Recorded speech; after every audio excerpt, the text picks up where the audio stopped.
Giçäşi, mehriban doganlar, öýüňize bereket, ömrüňize bereket. Dünýä türkmenläriniň Demokratiýa platformasynyň Türkmenim kanalynyň nowatdaky göni efir gepleşigine başlaýar. Bugünkü göni efir gepleşigimiziň hormatly mehmany tejribeli medpuat işgäri, şolar wagtyň özünde tejribeli grajdan aktivisti Rozoway. Rozoway, Türkmenim kanalynyň göni efirine hoş geldiň. Hoş gördük Döwlet. Mehriban doganlar, ediň dinleşler, bugünkü göni efirimiziň temasy iki tane möhüm maglumat bar. Birinji maglumat, birinji tema daşary ýurtlarda hereket edýän aktivistleň Türkmenistandaky howsarlaryna, doganlaryna, tanış bilişlerine, klassdaşlaryna, kursdaşlaryna, şonu tanaýan kim bolsa, şolara edilýän basyşlar, haýwatlar, şolara berilýän azarlar, şol aktivist daşary ýurtda rejime garşy hereket etmesin, sem bolup otursun, şoň barlygy ýoklugy belli bolmasyn diýen talap bilen edilýän basyşlar, berilýän azarlar. Şoň bilen baglanyşykly şeýle wakalary ýurdun içinde we daşynda başdan geçirýän habarçymyz, jurnalistimiz Rozoway şoň bilen şu gün söhbetleşik geçirýär. Näme bolup geçýär? Rejim näme diýär, näme üçin diýär? Onuň bu aktivistler howsarlaryna azar berilenine, şol aktivistlerin Türkmenistandaky howsarlaryna azar berilmeden owul Türkmenistanyň gizlin gulluklarına habar gidýär. Bu aktivistlerin maşgalalary, doganlarynyşlar bilen baglanyşykly, ýagny haýsy ýurtda bolsaňyz boluň, siziň araňyzda rejime gönümel işleyen, rejime gönümel maglumat berýän goşadyrnyň içinde aktivistler bar. Aslında aktivist tip meydana çıkandan ağlaba böleği gynansak da rejime gönümel maglumat berýän adamlar. Ya da rejimiň adamlaryna, ýallakylaryna, şugulçylaryna gönümel maglumat berýän adamlar. Şoň üçin dürli ýurtlarda siz näme diýen bolsaňyz, siziň bilen baglanyşykly ähli maglumatlar rejime gidýär. Ondan soň rejim şol maglumatlary esasynda iň ýakyn howsarlarynyň tanış bilişlerine, klassdaşlaryna, kursdaşlaryna şenni şol aktivisti psikologik taýdan atyşasyna alyp, şonu gorkutup, şonu göreşden daşlaşdyryp pasiv ýagdaýa getirmäge çalışýarlar. Şu gün size tejribeli habarçy aktivist Rozoway Türkiýede näçe tane Türkmenistanly migrantyň gara spisege alnanyny, şolardan näçesine nähili jeda ýönkölýändigini, şeýle-de Türkiýedäki aktivistleň arasynda aktiv ýagdaýda Türkmenistanyň rejimine näçe sana aktivistin şuwulçylyk höküminde işleýändiginiň sanyny faktlar bilen size aýdýar. Efirde ýöne ilki bilen aktivistleň howsarlaryna edilýän basyşlar, berilýän azarlar şoň bilen baglanyşykly. Ýa-da aktivistleň arasyndaky şuwulçylar bilen, Türkiýedäkiler bilen baglanyşykly size möhüm tarihi maglumat berer. Duşuňyzdan deňizden geçirmäň. Indi söz nowatyny men Rozoway'a berýän. Rozoway jurnalistlary goraýan bir halkara gurulma bir raport çap etdi. Ondan öň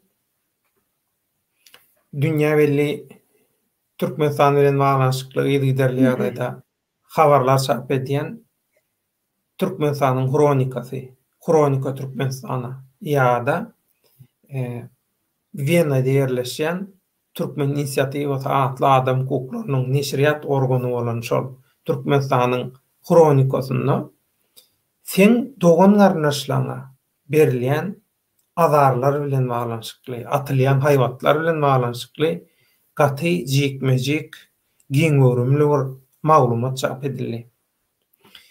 Inni häzirki ýagdaýdan başlaly, soňam ýeri gelende öňem badymy, öňkü basyşlar nähilidi, häzirki basyşlar nähili, şolaram bir deňeşdirip berseň, inni adamlar haýyş etdiler. Biz öz gözümüz bilen görüp, öz gulağımız bilen eşitmek isleýäs.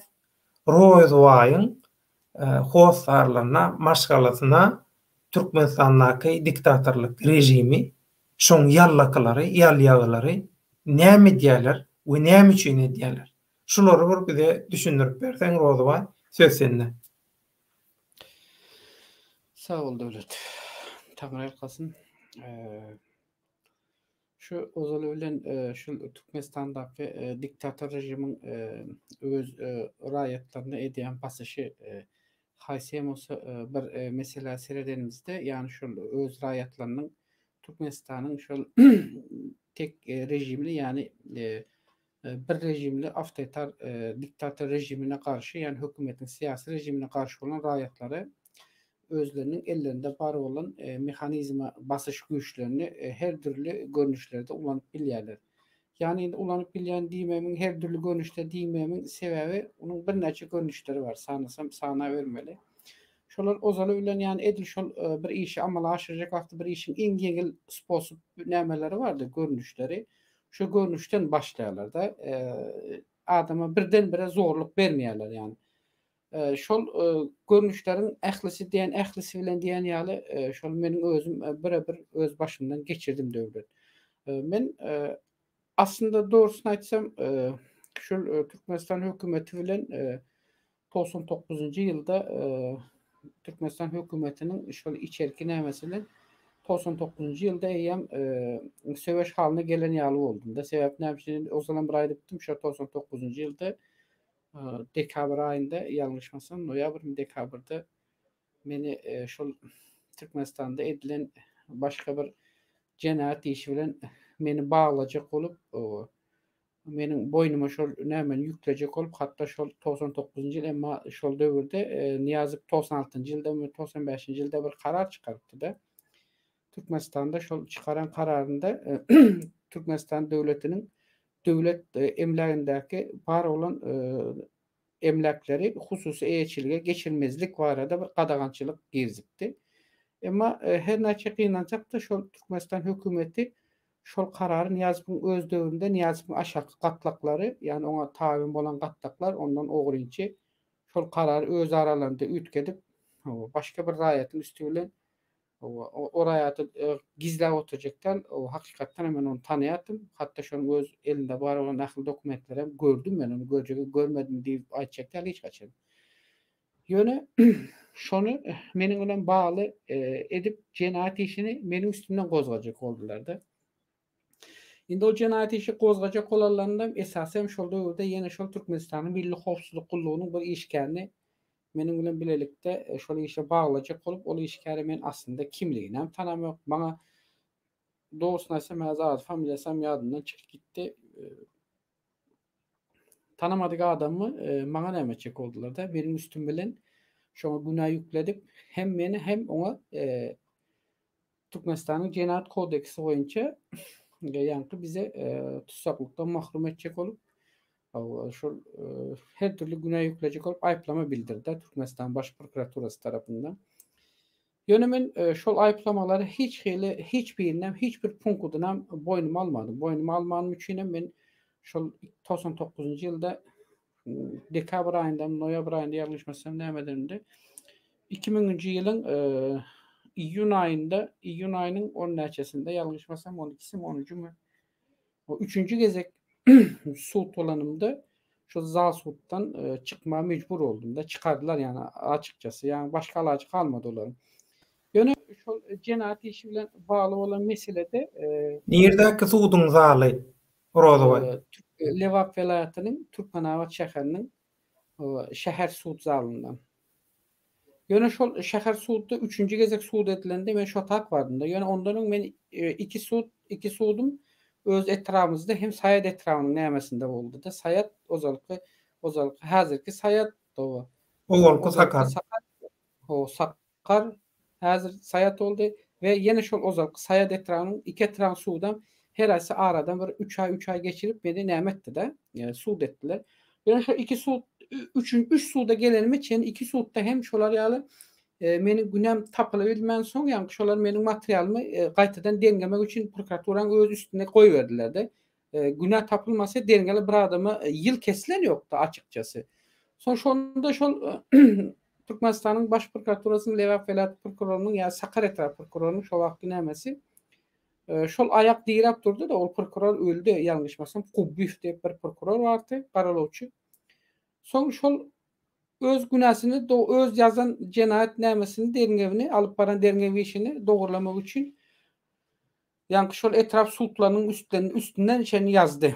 Şu etraf suudundaky suudyalar ene eýitdi, beýitdi, bular nämetmedi, derňemejek boldy, sowuk salagy seredip geçjek boldy. Bu cenayet işini ýene garaz näme diýse yazdy. Hatta şol döwürde adwokatlaryň üstünden yazdy. Emma sarana ol maksat amala aşmady. Allajan ömür dünýäde jogap berip durandyr o prokurorum. Ýöne şol döwürde meniň janymyň yanan ýeri bul kanunsuzluk, adalatsızlyk, hukuksuzluk, bir topar cenayet işiniň amala aşyrylyp durulan sistemasy, ýani şu hökümetiň öz içindeki bu sistema özü cenayet işini edip gapdaldan ýönöke bir raýat içine sokup onuň üstüne ýüklep, onu azatlykdan mahrum etjek bolmasynyň sebebi meni gater we gynandyrdy döwletde. Umuman dogrusyny aýtsam. Ýöne şonda da şol döwürde Türkmenistanyň baş prokuroru Gurbanbek Atajanow bardy. Hatta şol döwürüň Milli Howpsuzlyk Gullugynyň ministri Muhammed Nazarow da bardy.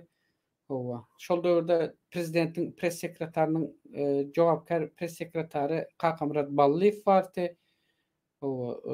Iň esasy meniň ýene bir agyryma giden ýer meniň o ýerde cenayet jogapkärçiligine çekilmem bilen ondan geçdim. Men Näme aýyplama bildirdiler Rozoway? Şol döwlet eýetçilindäki hususy jaýy, döwlet eýetçiligindäki jaýy hususy eýetçilige geçirmek üçin siz pul alyp şuna hemayet edip siz şu jaýy geçiripsiňiz biriniň adyna diýip, ýani şu öýesiniň adyna diýip ýöne ýarym edipsiňiz, ýarym etmäsiňiz diýe şulara aýyplama ýüklejek boldy da. Esasy indi meniň bu ýerde aýyplamamyzyň hem häli suud tarapyndan hiç bir karar bolmadan, ýyl kesilmeden ýa bir suudun karary ýani aýyplandy ýa da hakda aýyplanmasy boýuna goýuldy ýoksa da aklandy diýen bir karar bolmadan şol döwürki press sekreter, prezident Niýazowyň press sekreteri Kakamrat Balliýew Adalat gazetiniň hem baş redaktory. Onun şu Adalet gazetinde çıkarması da meni gater we şu ýüremden çüýran ýaly etdi da gepin gysgasy. Biz şol nämede ikinji gezek suud bolanymyzda şol suud zalda şol etraf suudunyň ýolbaşçysy hem de onuň kätifleri we onuň garamagyndaky gatnaşçylarynyň birlikde şol Türkmenistanyň Adalet ministrine hem Milli Howpsuzlyk Gullugyna bir näçe arzalar ýazyldy. Hiç birinden jogap gelmedi. Ýekece bir ýere. Hatda men şo döwür özüm şol Lewap vilayatynyň Türkmenabat şäheriniň Ozalky Abdüşükür köni ady bilen tanalýan häzirki 9-njy kolony bolmaly, eger indi ütken bolmasa bilemok. Şo ýerde men wagtlaýynça tutsakhanada izolyatorda tutsakda oturýardym da. Ýöne şol tutsakhanada ýene şol Näçe wagt oturdun? Şu 2019-uň noýabr aýyndan hasapla 2000-nji ýylyň iýun aýynyň 10-njyna çelini. O iýun aýynyň 10-njunda soň zal suutdan çykdym. Ýem şol iki aralykda iki etap nirden baksan amnistiýa düşdi şol döwürde. Günah geçişlige düşdiler de. O prezidentiň nämesinde. Ýöne men boynuma almadım. Sebäbi boynuma almanım üçinem doğrusunu aýtsam belki bu ýerde birazjyk aýyp bolabilir. Aýyp bolsa da men hakykatlary aýtmagy döwlet her wagtam şu ýüregimde goýan oglanda, erkek oglan olanym üçin gaty erwet gynamalara gaty erwet psihiki tarapdan fiziki tarapdan gynamalara, basyşlara erwet duçar boldum da. Hatda şo taýda men iýen taýaklarymdan hiç aýdybam oturjak däl. Onu aýtsam bir käbir adamlar näme etmegen mümkin, psihologasy ýütgegenmem mümkin. Iň meni ýene şu nämeden ýeri elektrik toga çarptyrmalary gaty erwet maňa ziýan etdi döwlet. Meniň saglygymyň hemem %45% ýam şo taýda geçdi. Gitdi ýani özümden. Şol iň esasy şol elektrik tokda adamy gürletjek bolup zor bilen her türlü ýokary derejede, orta derejede tok berýärler-de adamy. Tokuda bilýärler adamyň neresinden baglajaklaryny, gulaňdan baglaýar, diliňden, baş barmagyňdan aýaklaryň, ondan soň bagyşlarsaň erkek bolsaň jins organyňdan baglaýar. Esas täsir edip biläjek ýerler-de adama. Ýöne şo taýda da şol elbetde şol elektrik tok dämesinde de fiziki güýje sezawar galanymda, duçar galanymda gaty erwet hemem bir gün diýen ýaly huşumdan gidip bir seretsem soň meni sançastan çykaryp aldylar şol öz türmäň içindäki. Bilemok mende garas ýöne ýekece bir näme boynuma almadym. Men şol hususiýetçiligine geçirmek üçin kim şol dokumentde gol goýan bolsa hem de şol döwletiň özüne ynanylan mühürlerine mühür koyup öz golunu koyan yolbaşçı bar bolsa baryny şol Türkmenawat sudyna çağırmaga mecbur etdim men şolary yolbaşçylary. Elbetde olar gelmedi. Hat üstü bilen hemmesinden bir galp dokument, galp aýypnama taýýarlanlary da. Galp aýypnama, galp dokument şolar esasında da jenaýat işi gozgaldy da. Şol aýyplamalar üçin şolardan ýöreýten näme aldy? Ýöne 2 sansy geldi. Şolan barsam beren aýyplamasynyň içerisinde ýekece birem meniň adym geçirip bilmedi. Biz muny göremizem ýok, tanamyzam ýok dedi. Kimi gördüňiz, kimi tanadyňız dese özünden ýokarky wezipeli ýa özüne aşakly wezipeli tanadyk bildikleriniň atlaryny berdiler. Ine şo ýerde ýanky iň soň şu prezidentiň kararyny ütketmäne, prezidentiň çykaran kararyny ütketmäne kim nämeden eken bilýärmi? Ýene şo taýda şol şäher sudynyň bir sudýasy bu işin içerisine el goýan. Göze onu getirip gör. Prezidentiň çykaran kararyny kim ütketip bilýär? Hiç kim ütketip bilmeýär. Dogry dämi? Demek bu ýerde näme bar? Hökümetiň hukuk goýan organynyň içerisinde şeýle nämeler bar. Eýse mundan geçdim men. Edenetlikler var. Edenetlikler bir topar pısı bucurduklar bilişimiz ýaly. Bu zatlardan geçdik döwlet. Şondan soň men gaty erwet dogrusyny aýtsam bir 4-5 ýyl töwerek hiç hökümet bilen aram näme bolmady. 2008-nji 2007-nji ýylda ondan soň Moskwaga gittim. Şo taýda işläýin diýip 2007'de Moskwaga gittim.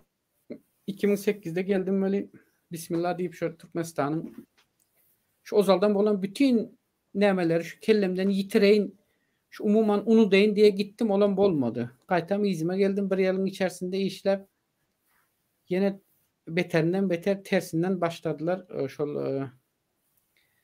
Türkmenistanyň ozal prezidentiniň adyndaky aeroport bardy. Türkmenistan Aşgabatdaky Niýazow adynaky aeroport. Şo taýda meni bir 3,5 saat 4 saat töweregi şol Milli Howpsuzlyk Gullugynyň işgärleri gaty erwet meni soraga çekdiler de. Esasen hem şol Moskwadan dolanandan soň.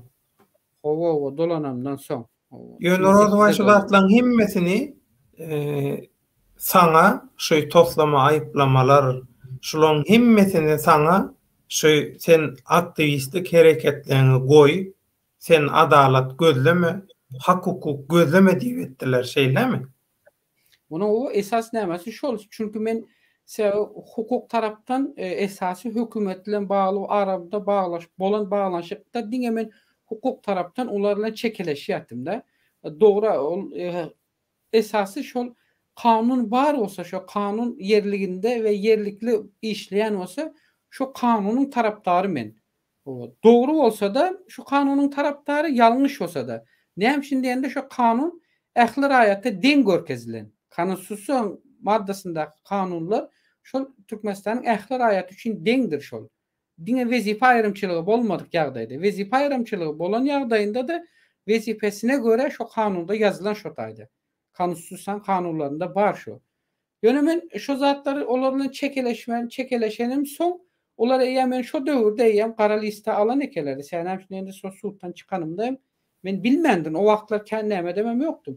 Ýöne Moskwadan gelenimde şonda meni şol Türkmenistan emesinde aeroportunda Niyazi Fadnak aeroportda soraga çekellerinde şo wagtda meni Türkmenistan Ozalky Türkiýedäki ilçisi Nurmuhammed Hananow bilen hemem Ozalky Daşary işler ministrimiz Abdukuliyev barada gater we köp soralar soradylar da. Sen Moskwaga gitdiňde Moskwanyň haýsy regionunda, haýsy mehmanhanasynda şol adamlar bilen görüşdiň? O näçe saat görüşdüň? Saňa ynanylan wezipe näme? Näme wezipeler berdi saňa? O soň bular saňa wezipe bereniň sebäpleri näme? Sen näme amal aşyrmaly Türkmenistanda diýe ýigrenç soraglar berdi. Men o döwür siýasatyň içine girjegem bolam ýokdum, gireýinem diýem ýokdum. Soň men olara şeýle bir jogap berdim. Siz dedim, nähil dedim, maňa sora berýärdiňiz. Birinciden men Nurmuhammed Hananowyňa dedim, Abdukuliyew dedim, men bulan hiç asam tanamam ýok, göremem ýok dedim. Käşke dedim, gören olsam baş üstüne dedim. Eliňizde deliliniz arasa çykaryň goýun, men jogap bereýin dedim size dedim da. Owa. Soň olar aýtdy, biziň elimizde delilem bar dedi. Owa. Video nämeleriňem, ýazyklaryňam bar dedi. Men aýtdym, bolýa goýun dedim. Bar olsa goýun, men göreýin dedim. Yani men şo zatlar maňa gerek dedim. Onuň üçin eger eliňizde bar olsa çekin meni cenaýete dedim. Ve jogap bereýin dedim. Kanun öňünde dedim. Soň gepin gysgasy olar onu goýup bilmedi. Soň men olara ýene bir sora berdim. Ýene men size bir berjek soragym bar dedim de. Sizin beren soraňyza göre meniň bir şeýlere bir jogap hökümünde bir sora berjek size dedim. Abdukuliyew dedim, näçe ýylda öldü dedim. Sizin ondan bir habaryňyz barmy dedim. Men dedim 2007'de gittim, 2008'de izime geldim dedim. Türkmenistan'a girdim dedim. Menin dedim, ölen adam bilen dedim. Munda näçe ýyl, bir näçe ýyl ölen adam bilen dedim. Gürleşip biler ýal dedim. Meniň bir tebihi ruh güýjüm ýok dedim. Eger bular ýaly adam eger Türkmenistanda bar bolsa, siz onda begeniň meni goýberýär dedim. Näme sorag edýäňiz dedim. Soň bular maňa gaýtam gıygyryp ya interesin jogaplar soraglar berýärdi döwlet gater ber. Owa soň Olsa 3 adam birden psikikaňy ruhu halyny döwmek üçin edýärler-de. Elbette. Özüm her aysa bir saat gelip oturýar, gurrun gidýär, ondan soň beýlekisi gelýär. 15-20 minutdan soň. Özüm şu 3 sansy meni sorak etdi. Üçüsüne de bir jogap berdim, ütketmedim. İstirimleýän diňe şo jogapda tutdum. Soň maňa aýtdy, bolýar diýdi, sen gümüňi çek diýdi. Ýani şonda da meden dilde askermesçilik edip maňa medeni halda askermesçilik edip, bolýar sen gümüňi çek, seniň bilen gürleşeriz diýdi. Ondan soň men gaýtdym. Ýene aeroportdan çykyp şo ýerde özümize lewaba bilet aldym samolyota.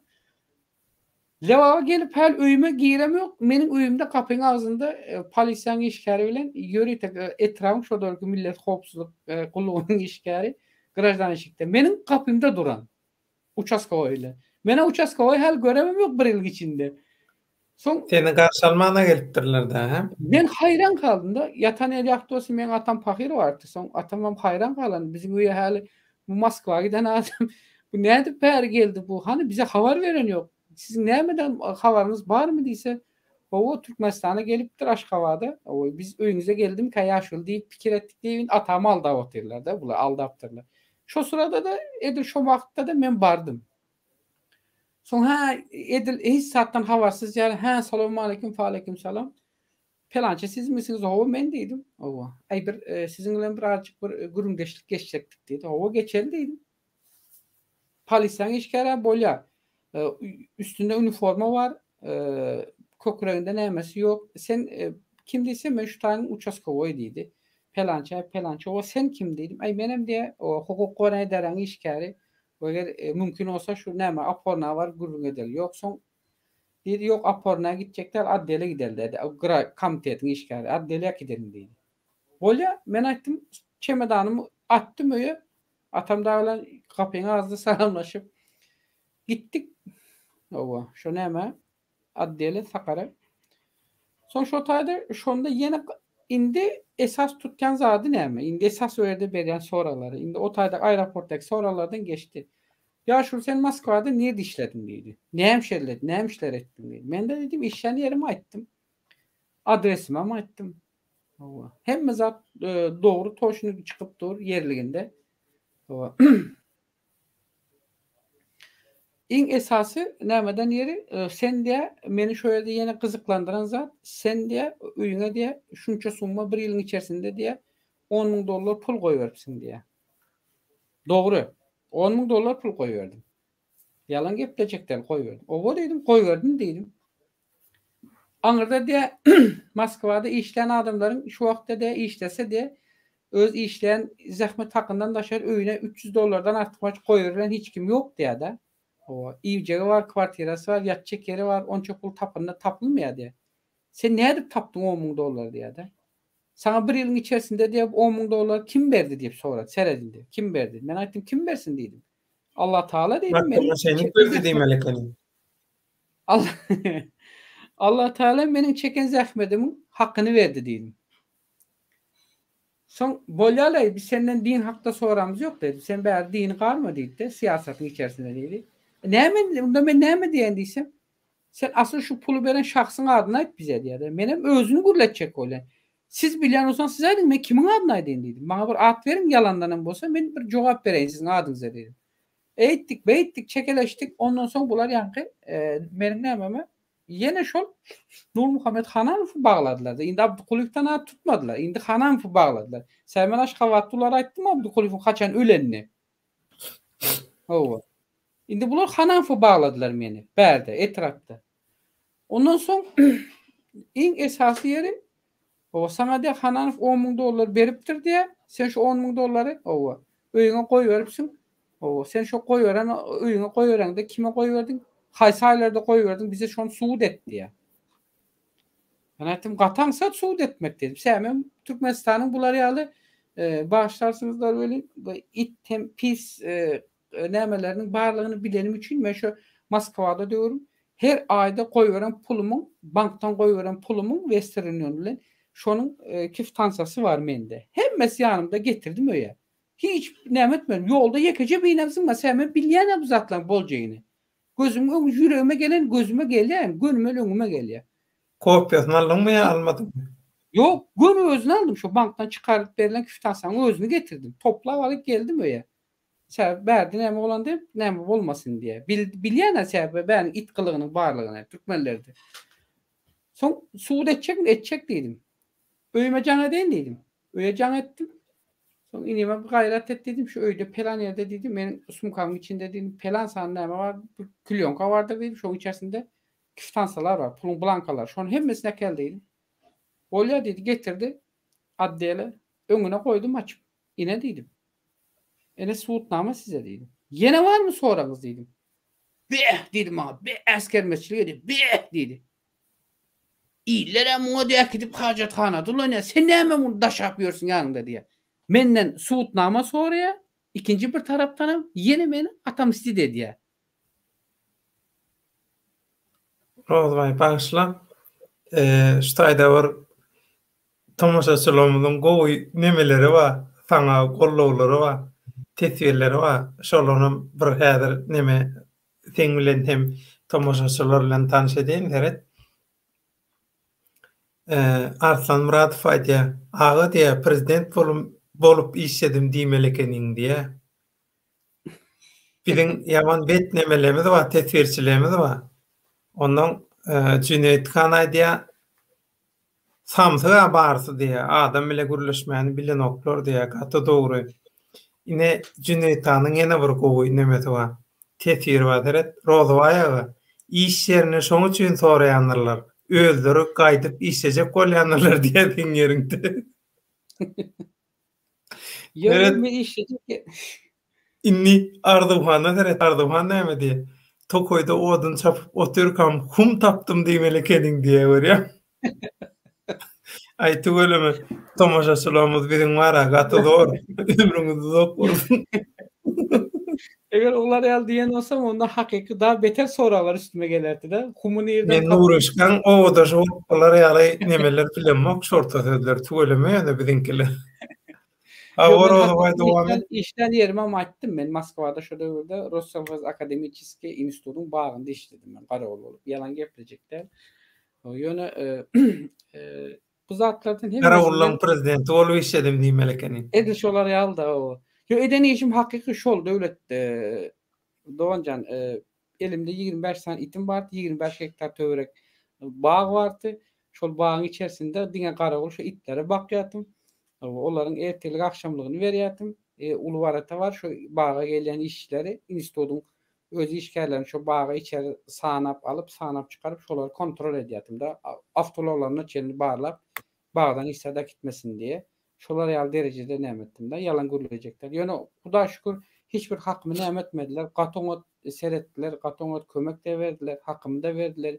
Ýiyecek içeceğim ýatjak ýerini hiç satdan howar etmediler. Meniň o arada o tarapdan olaryň hakyny ýiyecekler hiç gele. Ýöne Rozbay onda sen Azatlyk radiosyna işlep başlamankan eýýäm sen grajdan aktivist hökümünde rejimiň işgärleri bilen eýýäm görüşüp çekilişip ýörekeninde şeýlemi?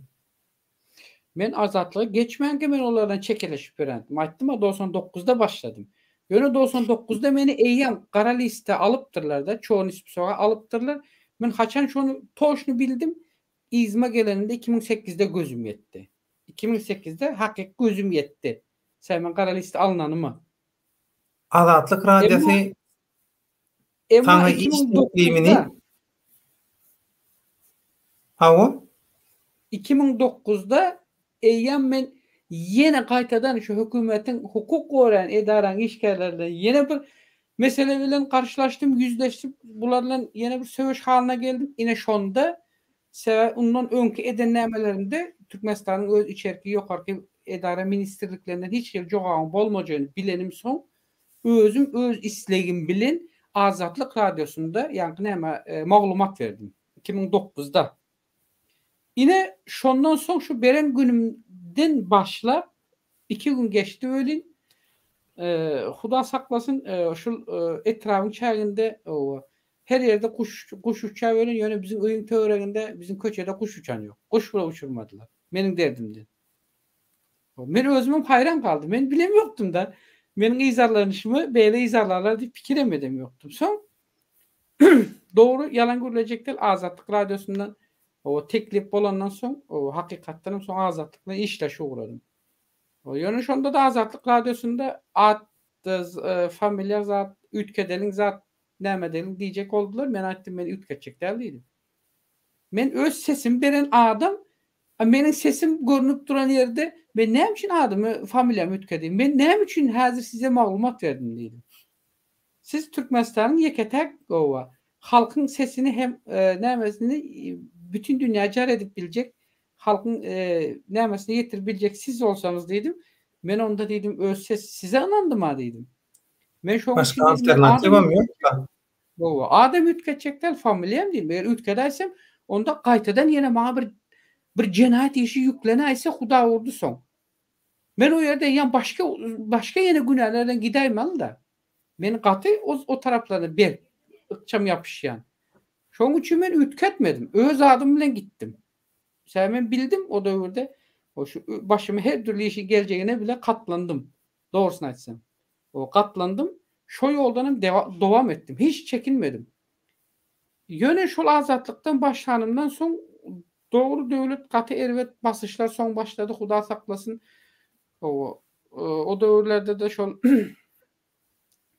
meni şol owanyň içerisinde, Daýhan birleşigiň içinde, etraplarda o bütün bir etrafyň çäginde bir näme bar bolsa, edara gurama bar bolsa, men şolaryň gözüne watan döwlügi O nämenin Amerikanyň agenti, azatlyň agenti o höküminde meni tanatdylar. Yani açık doğrusunu aýtsam ila arasında şeýle lakam koydular. Etrafyn gara ilan diye bana şolar özleri lakam koydular. Gara ilan diye. Soň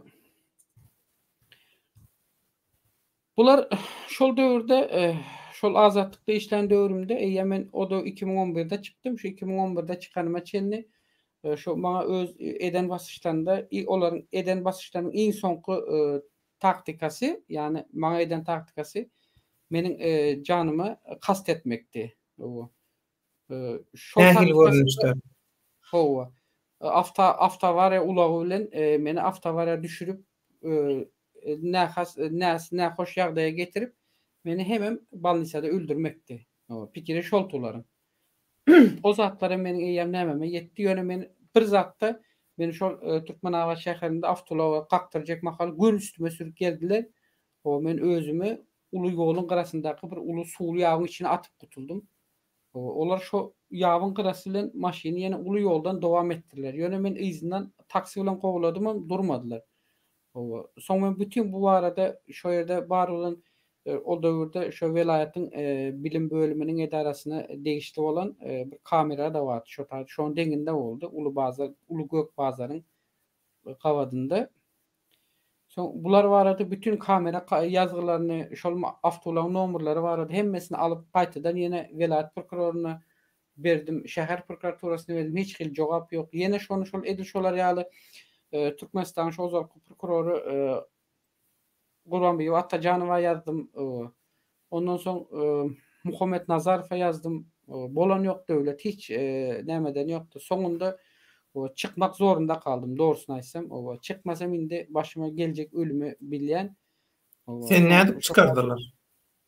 Men çykaran ýoklar aslında. Men ýalan gürlejek däl. Hiç men o taýda mene ýan welaýatdan welaýata geçibilem ýokda. Men şu meseleler oyuncu Aşgabatda vardım. Hatta Aşgabatdaky Türk Birleşmiş Milletler'in ofisi var. Şoňa da vardım. Men şo taýa şoňa ýüz tutjak bolup şu bolan zatlary anyklaýyn diýip şo taýa baranymda bile meni eýýäm şo Birleşmiş Milletler'in guramasynyň öňündeki uly waratan agzynda meni adresimi zadym, hemme zadym ýazyp alyp Amerika jaň edýärlerden Aşgabatyň içinde jaň edip hemem beni gelip köpekde tranquil edýär. Siz garaşyň daşarda diýe. Çağırasy çağıracaklar adam var diýe. Daşarda durun waratan agzynda köpekde polisiýalary gelýärde menden pasport sorap meni gitdiler tutup. Poýuz wagtyna çenli Aşgabatda bekledýärler köpekde etrafynda. Ondan soň poýuzyň sapravajdeýnesi bilen transport polisiýanyň sapravajdeýnesi bilen birlikde meni näme goýberýärler. Lewaba. Bir geze ýalan gürlejekde marda ýolda düşüp kaçdymda ýene izime bardym. Taksi bilen gitdim onda. Ýene bardym Aşgabatda. İkinci gezek ýene tutdular meni. Şo taýda. Olar ahir aýtdy, biz senden de itiýän ýerdik o. Bak gitsene, o üýüň ýokmy diýdi maňa da şey diýip askermeşlik eddi ýani. Meniň üýüm bar diýdim. Men saňa azar beremok, men hakymy soraýa geldim. Bilýän sen hakyny soraýan, ýöne sen bizi de näme goýýan diýdi. Gatalada goýýan diýdi. Git git ölmesen git diýdi. Ýöne 3 gezek synaşdym, 3 gezekde de bolmady. Birleşmiş Milletler nämesine bar bilmedim. Giri bilmedim içeri döwlet. Ýöne soň dogry gep hiç ýere çykma nämem ýok. Özümüziň ýene şol döwürde Salamu aleyküm öz adamlarymız bar. Şonda da şol hökümetde işläp ýören sag bolsunlar. Olar käbirler ýok boldy. Şolaryň dogrusyny aýtsam hemayaty bilen şolaryň ideýasy bilen 2011-nji ýylda giýje sagat 12'de mi 1'de mi ýalňyşmasam ýok. Türkiýe gelemde 1'de geldim de 2011-nji ýylyň şu gündüz 4'te samolyota geçtim de şu aeroporttan. Nämeden geçtim? Kontroldan. Göni geçirip goýberdilermi seni? Hiç satsız. Eýneşik zadymam aldyrmadylar hatda. Eýneşigim bilen gelmedi. Diňe şu bar dokumentlarim bar, şonuň bilen geldim bäri.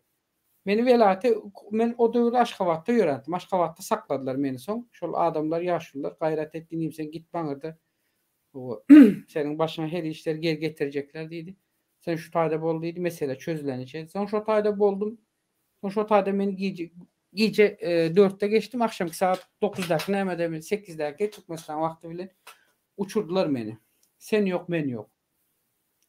Yönüme Türkiye geldim. İstanbul'a geldim. Häzir İstanbul'dan dowam edersiň Rozaway. Şu taýda gowur sorawa, Cüneyt'ten soraya. Men sorajak bolup otyrdym. Men dilimden, agzymdan ally, ömrüň uzak bolsun Cüneyt'ten. Rozaway aga, döwlet işinde ýa-da döwlete bagly bolan bir işte işlediňizmi, iş etdiňizmi diýe.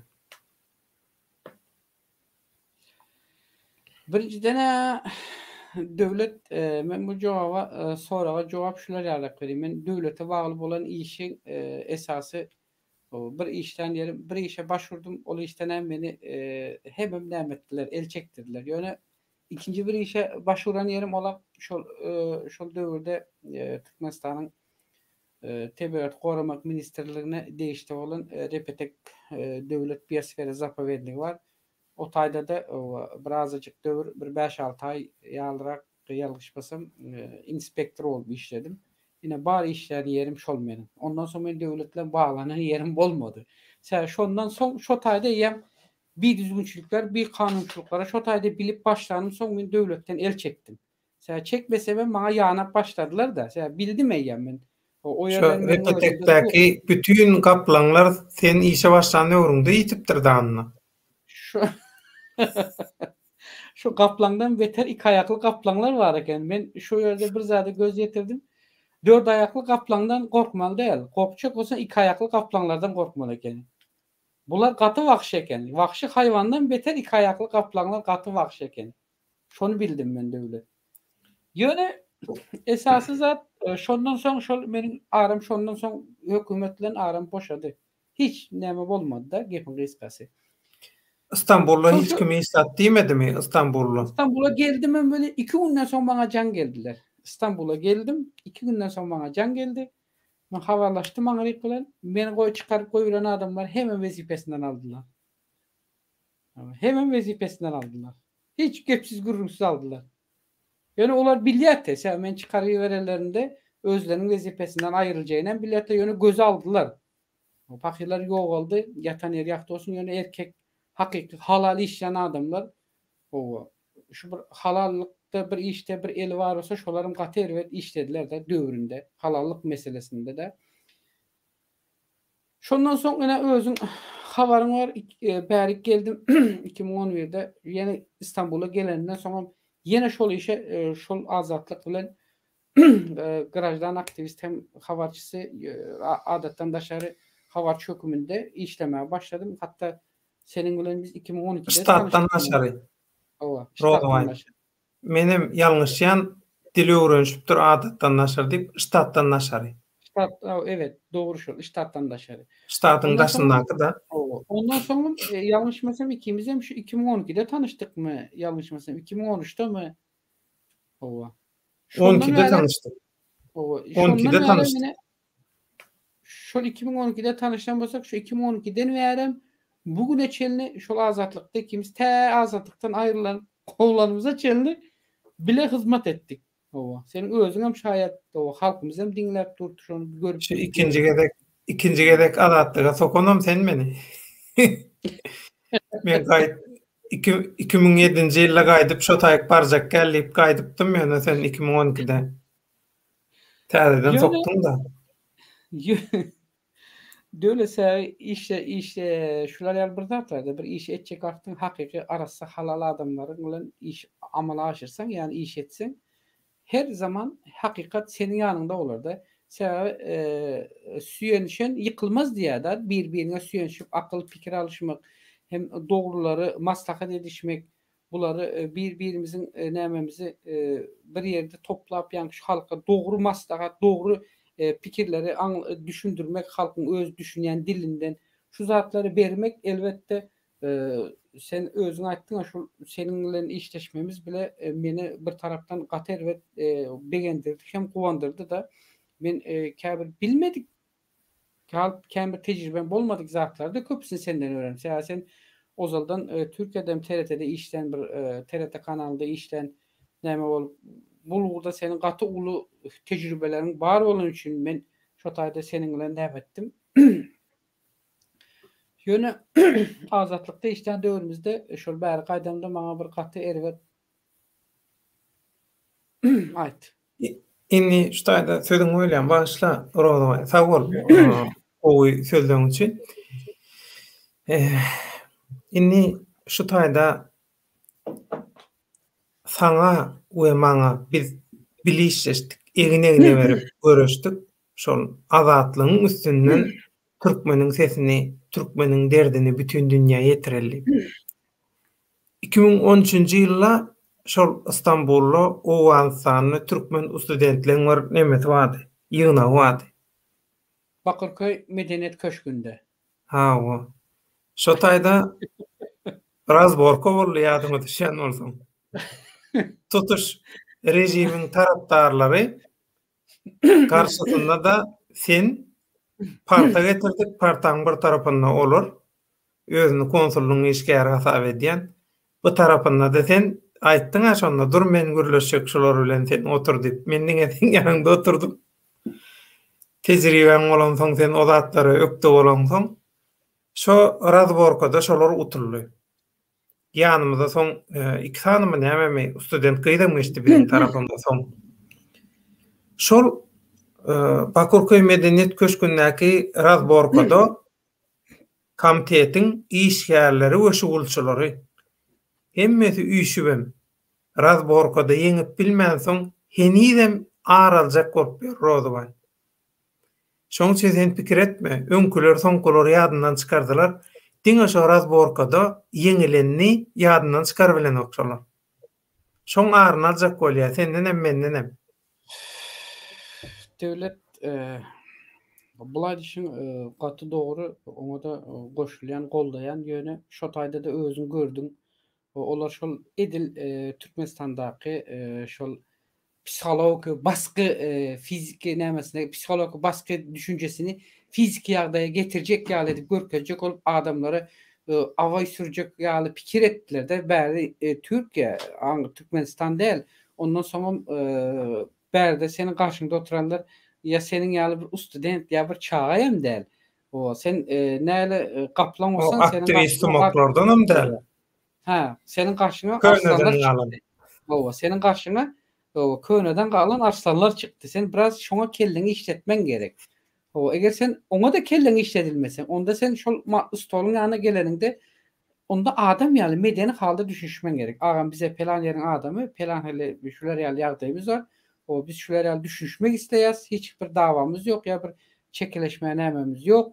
Ýöne näme üçindir? O biz şu zatlary nämetmen bizi bir äskermesçilik etdiňiz diýen ýaly bir sözlere getirjek boldular. Nämemiş Türkmenistanyň baýragyny birinji Awganstanlar galdyrypmyş diye döwlet aýtdy diye. Onu o taýda men näme diýdim-de, şo Awganstanyň türkmen student oglanlar hakykatdan hem bütün dünýäň bir ýerinde türkmen ýaşaýan bolsa, şolardan intelligensiýaň wekillerini Istanbul'a getirdiler. Çıkış ettirdiler, duşuşturdular, tanıştırdılar. Men aýtdym bir garaşsyz Türkmenistan döwletiniň studentleri şeýle işi edibilmedi. Şoň üçin dünýä türkmenleriniň bilelikde hereket etmeginiň agzybirliginiň baýdagyny dünýä türkmenleriniň birleşiginiň baýdagyny siz galdyrdyňyz diýdi. Şey diýsem, şuňa aýtdym. Awşo komitetiň işgärlerine ýaramady. Olar diňe bir komitetiň işgärine de şo makal ýadyňa düşýän bolsa, ýöri taka aňyrdan goýberilen bir jurnalistimiz hem geldi. Ýadyňa düşýän bolsa. Ha, oş. Onuň kömek bilen meni işden aýyrjak bolup nähili azar berdiler Muhammed Tahir. Töhmet barny aýdyp, şo döwürde Muhammed Tahir Türkmen radiosu Azatlyň Türkmen gullugynyň ýol başçysy. Sana can edip, on menden sowran bolup, döwlet ağa sen näme etdiň, şeýle boldumy, şeýle boldumy diýen ýaly bolup. Sen şu taýda sen şonda da şu taýda Türkiýedäki hawaçysydyň sen Azatlyk radiosunyň. Näme üçin seni bärde teklif etmeýärler de aňydan onu goýberýärler? Bu arada bir ulu bir mesele var devlet. O zatları giyiri oturma, onun giyirmeli yeri var. Esas öz meselemize geçildi. Bravo, bular ýaly oýunlaryň köpüsini nemetdik. Häzir sen dowam etmenken tomoşaçylara şunu aýtjak. Tomoşaçylar, mehriman doganlar, Rozway aktivistligi sebäpli öz ýakyn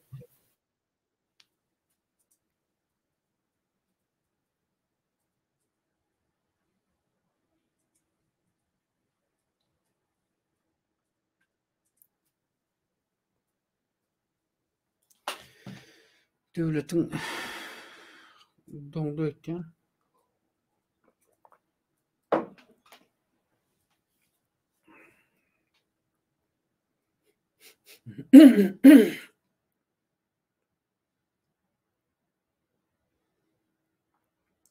internet bizde doňdum ýoksa döwletde doňdumyka?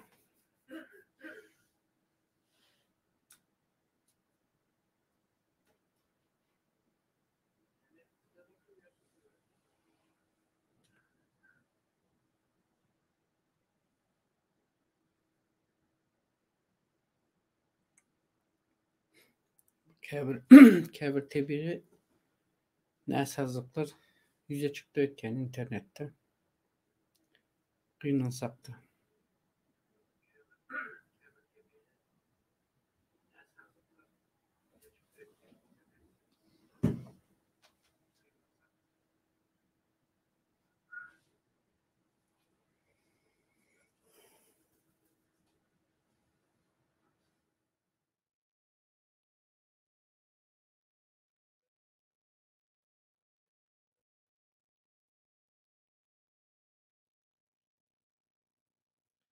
Aha.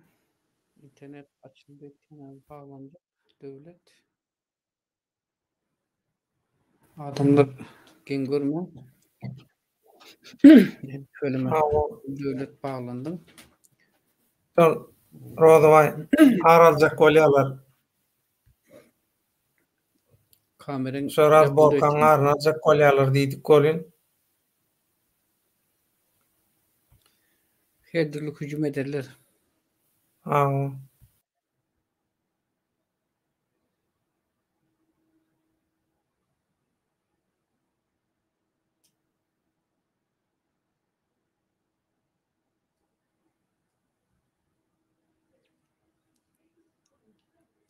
İnternetin çekiş gücü pes eden devletsillerde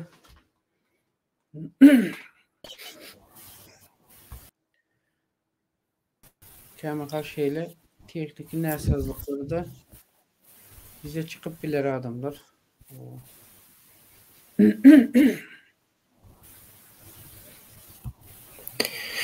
Hawa şol hüjüm edilýär-de, ýa-da kanala hüjüm edilýär.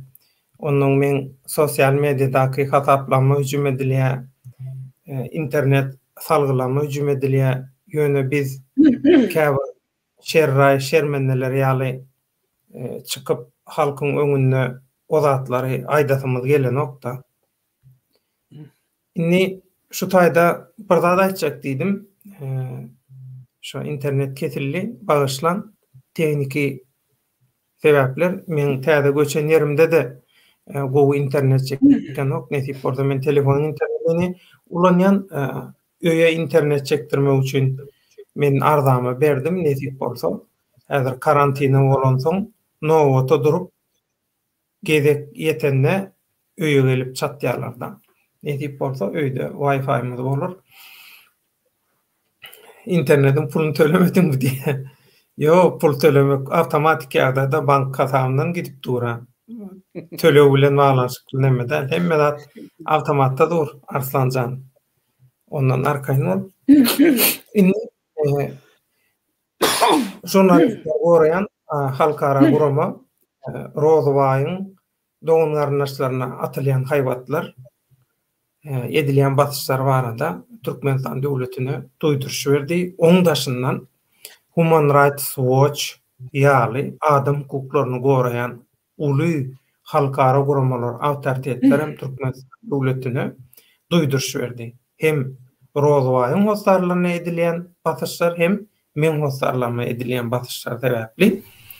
Inni şuň Rozwaýy şuta çağırmamyň sebäbi Rozwaýa näme üçin basyş edilýär? Maşgalatyna näme üçin basyş edilýär?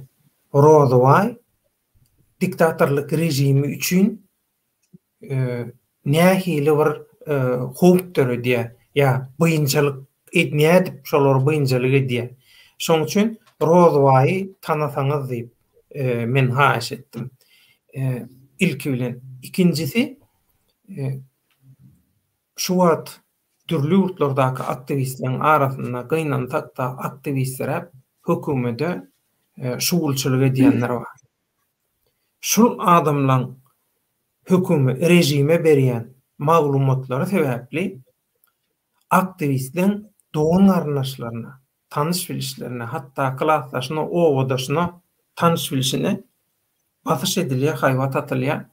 Şol daşary ýurtda şeýle işlerden el çeksinip edilýär şol atlar. Inni Rozwaýy häzir öz başyndan geçirýän zatlaryny görüň berýär. Ýöne esasy döwleri tomaşaçylarymyň gatnaşmagyny isleýän men yerim 2-nji bölüm. Olam Türkiýede näçe sany adama nähili aýyplama bildirildi. Türkiýedäki Türkmenistanyň aktivist, näçe sany aktivistin ya aktivist bolajak adamyň ady garatby tagalny, näçe sanyna nähili aýyplama bildirildi we näçesine agyr, näçesine yeňilirek. Muny Rozwaýy şu günde aýdar.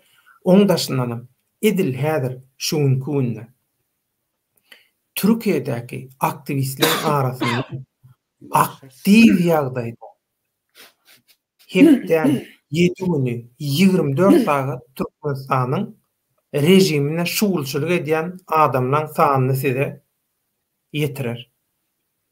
Şoň üçin ilki bilen Rozwaýy tanaly tejribesinden peýdalaly ýa-da Rozwaýy ýanky maglumatlary berenden soň şuň üstünde pikir alşaly. Rozwaýy dowam et. Döwlet şol 2010-da bäýat çykdym ölen soň şol döwürde meniň atam ýataner ýagty bolsun. Biziň maşgalamyzda özü hem invalidli pensiýa alýar, hem ýagdaý birazjyk nämerakdy. Saglyk ýagdaý gaterwet näme derejetde däldi. Olar ýalda döýüyor. Katrak gürleşiň diýip haýyş edýärler. Sesim gelýärmi? Ya meniň sesim birazjyk gelen okmy? Gelýärmi sesim? Şol mikrofonu özüňe ýakyn goýsaň, sebäbi hakykat gerek diýen dinleýijimiz gelýär, birazjyk näme gelýär? Indi näme sesim? Goşak gelýär, şoň üçin.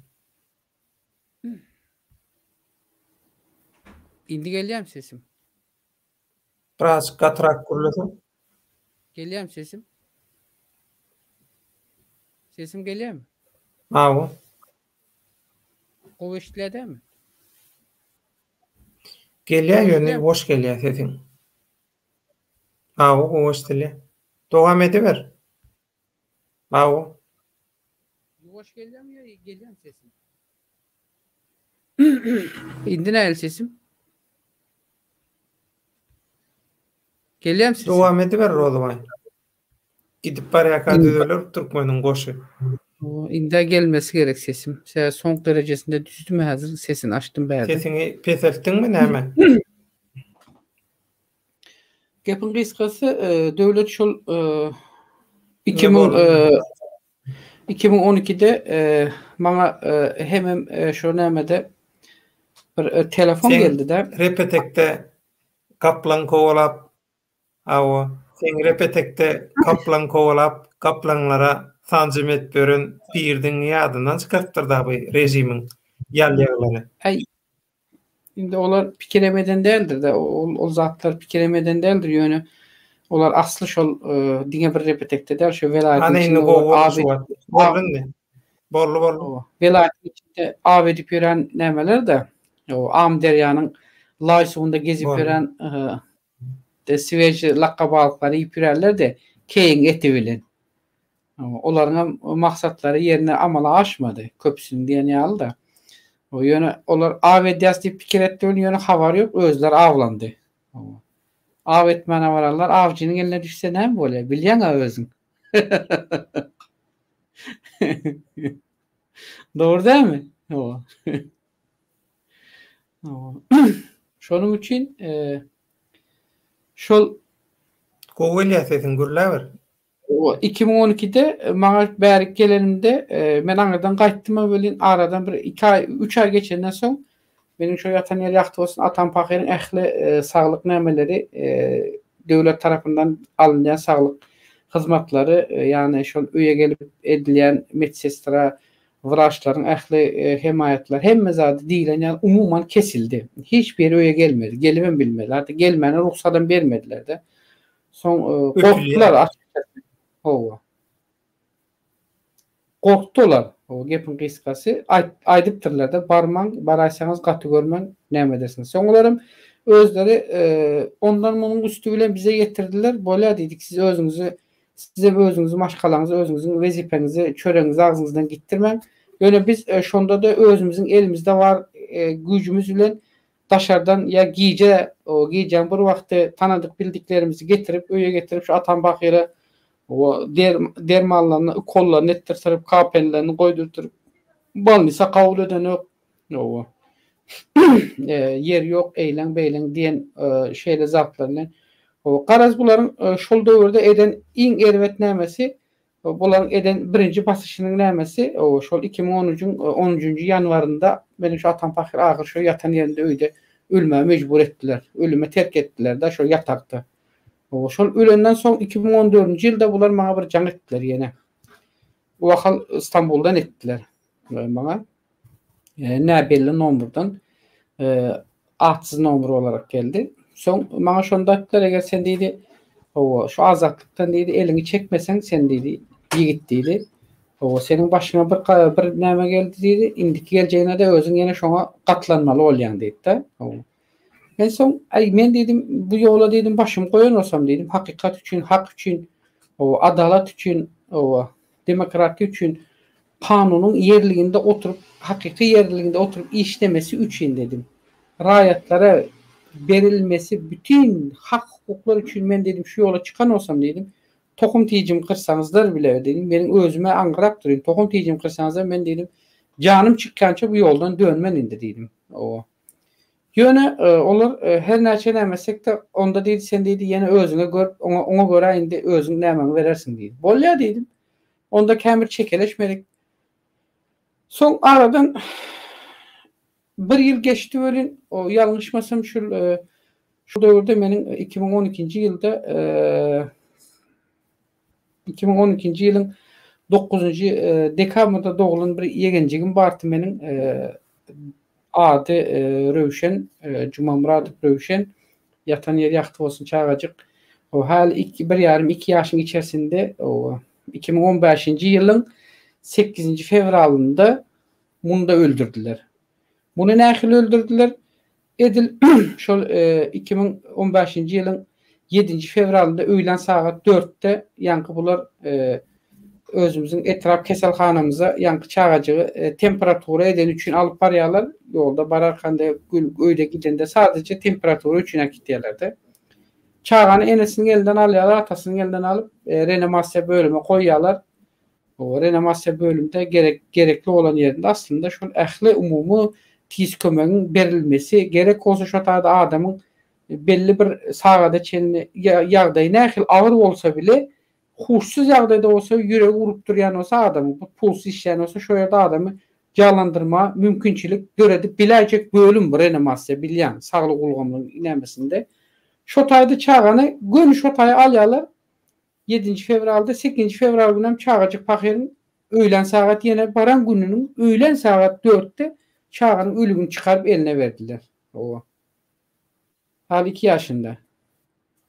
Eýem bu taýda bul edeni meni dogrusyny aýtsam gaty erwet şeýle bir ýagdaýa getirdi bara döwlet hiççi çydap goýar ýaly ýagdaýynda dur bilmedim de. Soň men şo döwür Sakaryň baş lukmanyny glavraçyna banlysan glavraçyna da jaň etdim. Adymy aýtdym bilen aýdan wadyma da hemem telefon yapdylar. O telefon kesildi. Adım Aydın'dan. Hal men haysat gürleşen bilmedim. Oyra böyle cana çek olan öyle cana diyen adamlarımın gürleşene korkuyorlar. Telefonların dinleniyor özün bilyen o.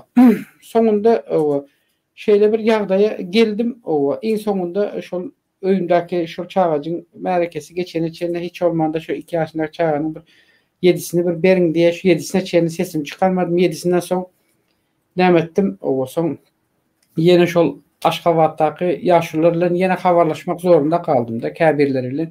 Selamun aleykümleriniz var. O şolarla haberleşende onlar ayttılar Rozva dedi bu sana dedi Ozal Kuşol 2000 dedi 12'de verilen sana näme bu deydi de 2013'te verilen sana prezidentin izi bul dedi.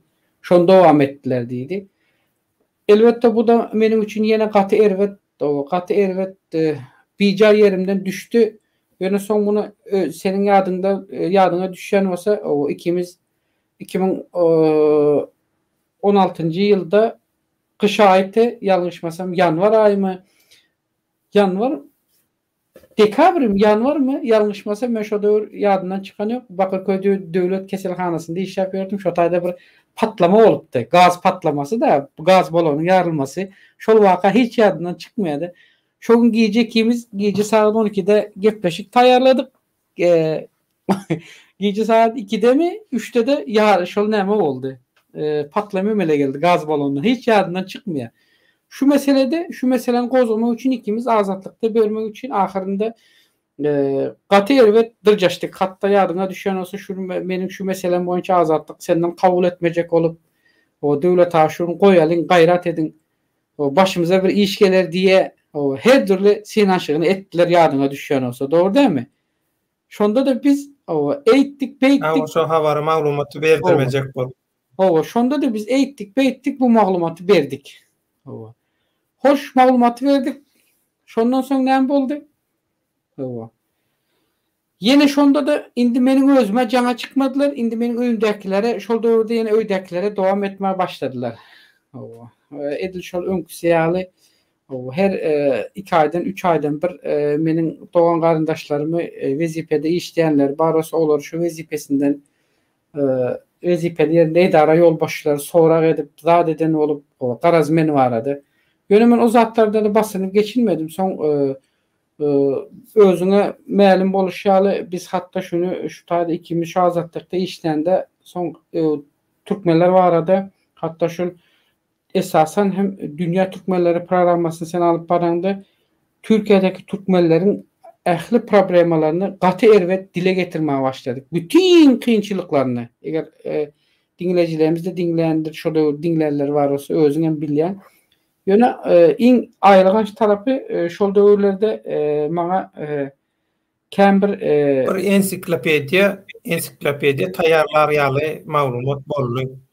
Menne 4 sany şol näme hard disk wada. Bardır o zatlar da. Ýöne şonda da hawaryň barosy owa.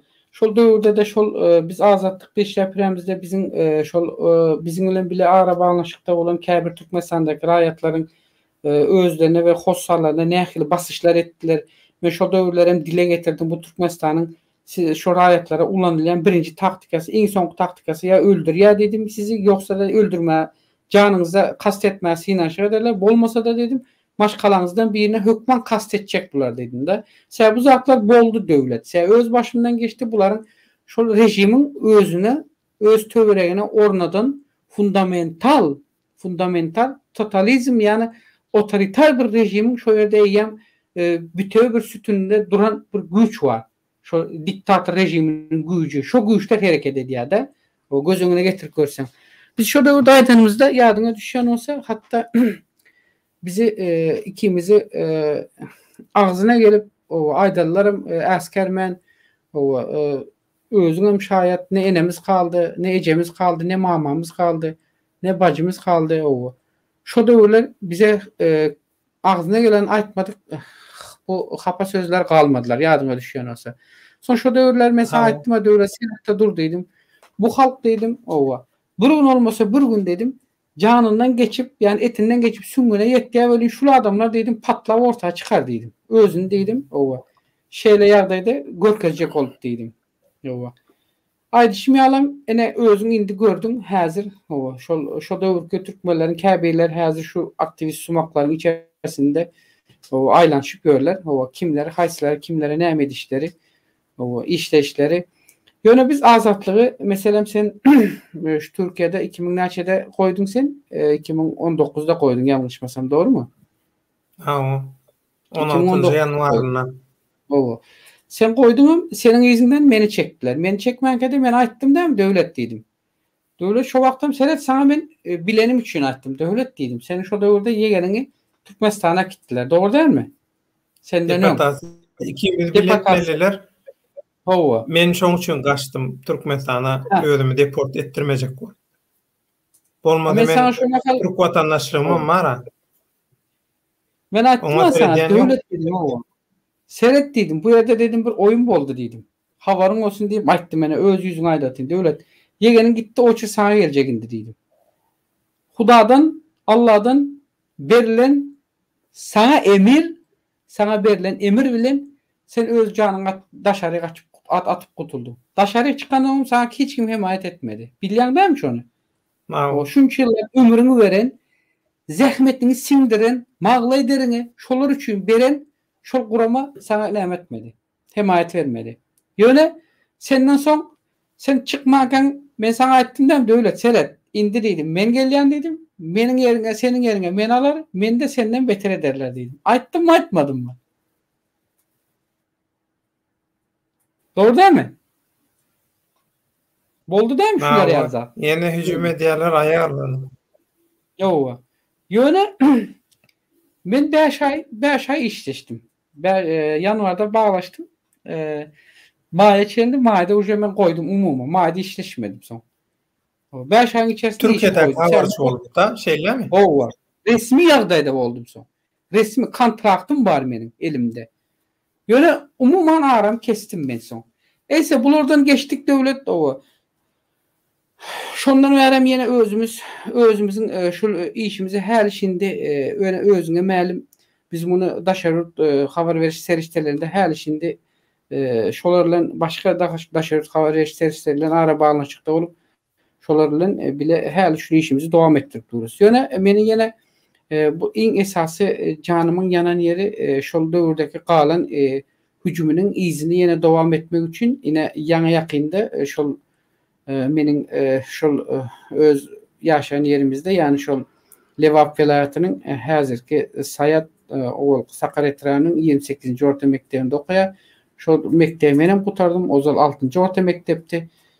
Şol mektepde meniň ýegenlerim okap ýör. Meniň şol birinji çay ýegenimi şol 4-nji maýda Jumamrady şol Daýhan Lewap Daýhan birleşiginiň nämesine aponusyna çağırýarlar. Polisiýanyň şol yetkinçekleri gözekçilik eden bölüm nämesiniň ýolbaşçysy Durdiýew bilen bilelikde şo milli howpsuzlyk gulugynyň işgärleri gelip şo biziň mektebiň direktoryny Gökher Baltaýewa jaň edip meniň ýegenimi hemen gyssaly ýagdaýda aporuna getirmegini talap edipdirler. Biziň mektebiň direktory häzirki ýolbaşçylarym özüň bilýän biriniň arkasyny, aýagynyň aşagyny ýalamaly diýsen, wezipe üçin her zat edýärler. Olar sen ýok, men ýok, o çağajagy, enesine atasyna habar bermeden äkidip onu göneltip olar öňüne goýmasy meni gaterwet derejä goýdy döwlet. Sen çağa häli hissedi bilen ýok. Olar sen çağany sorak etdiň, onuň üstüne gygyrmaň näme? Birinciden senin çağany enes atasy ruhsat bermeden hiç ýere gitmen hakyň ýok. Bu bir iki çağa suwdyň veya prokuraturanyň karary bolmadyk esasında mektebiň territoriýasyna çykmak gadagan çağa. Kim bolsa, nähili hukuk goraýan edaraň işgäri bolsa mektebe gelip mektebiň zawujunyň, direktornyň çağanyň en atasynyň ýa howsarlarynyň gatnaşmagynda o 3-4 adam gatnaşmagynda şolar şu çağany sorak etmek haky bar. Bular bunu etmedi. Gökher Baltaýewa mektebiň direktori tam tersine çağany götürdi, eltip komitetiň milli howpsuzlyk gulugynyň itleri bilen polisiýanyň işgäriniň endirdi, aponda sorak etdirdi. O taýda sorak etdiler, öli näme etdiler çağajagy meniň bilen bagly bolan ähli maglumatlar soraýarlar.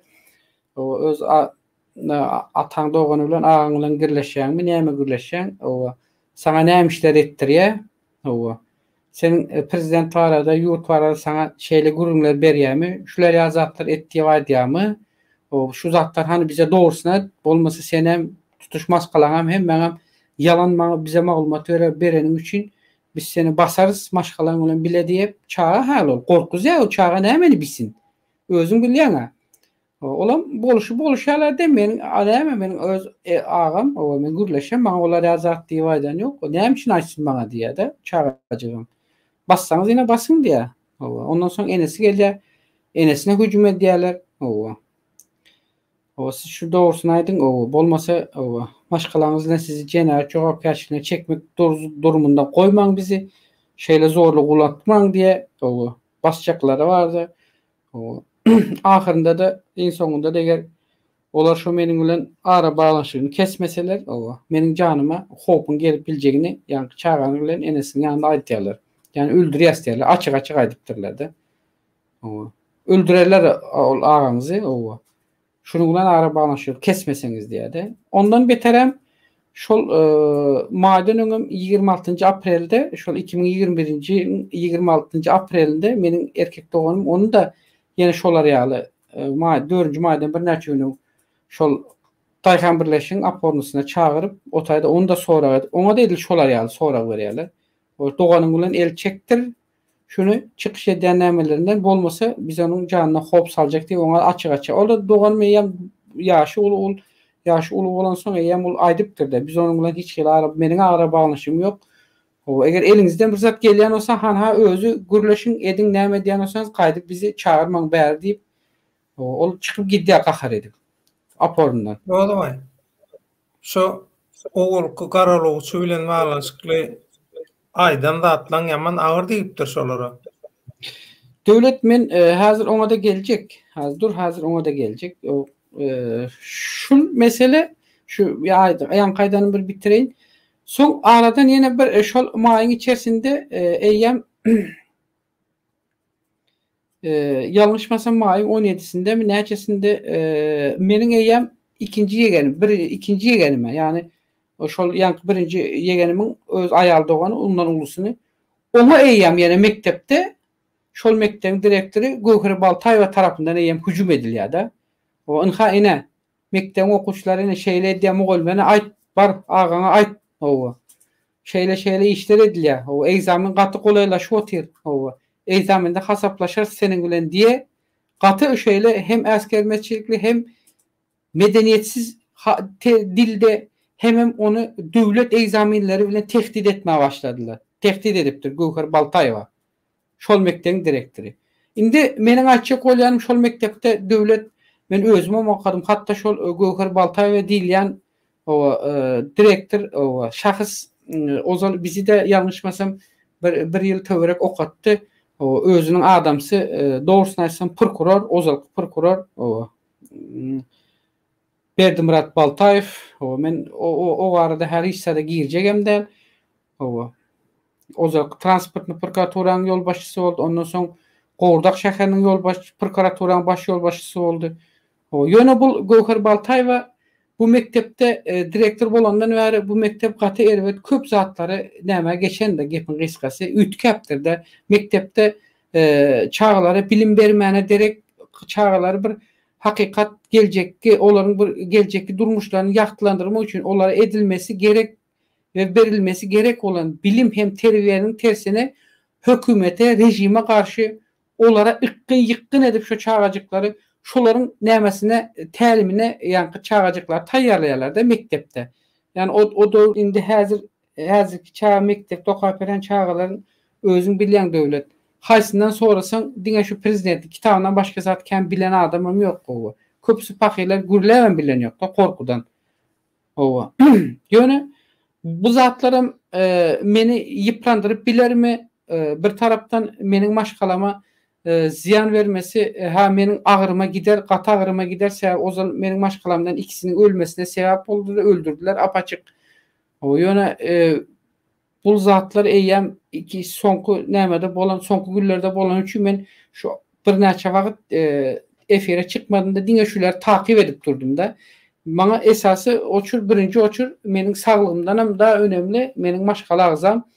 Hem buları takip edip durdum, hem şol Türkmenistan tarap bilen o ara bağlanışımı doğru yalan gürlejekten şol ozalyk ýaşurlar bilen ara bağlanışymy tutup durdum. O artık men Türkmenistanyň içerisindäki şol ozalyk ýolbaşçylar bilen ara bağlanışym bolan sebäpli biz öňkü görleşigimizde şol ozalyk prokurorlar barada bir azyjyk bir maglumat berdik-de. Hal men hiç zat diýmedim döwlet. Diýjek zadymyň 3-den 1-ni hem 50%'ini aýtmadym. Eýem şonu aýdandan soň 2 gün geçer geçmez näme boldy? Hemem hücüme geçtiler.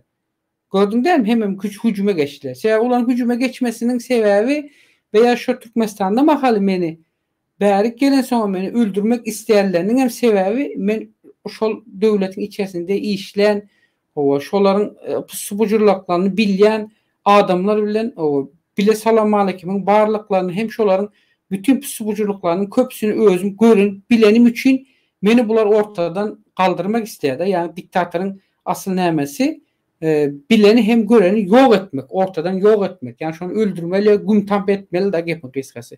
Bular şonuň üçin ma hücum etdiler de. O gepin kıskası. Yoksa bir näçe adamlar ine habaryň var, çıkış edip ýörendir görsen. Şu Türk İstanbul'da aktivistler höküminde de şolan köpsüne hiç adam diýenlerdir. Doğru değil mi? Köp saat diýenlerdir. Sadece 1-2 saat diýendir. Ay meniň onda etdiler, munda etdiler olan dili ucu. Hal hücum gören yok. Hücum değil olar üçün. Eden olsa da hücum değil. Men hemmesini takip ediyordum. Eden olsalar hücum değil.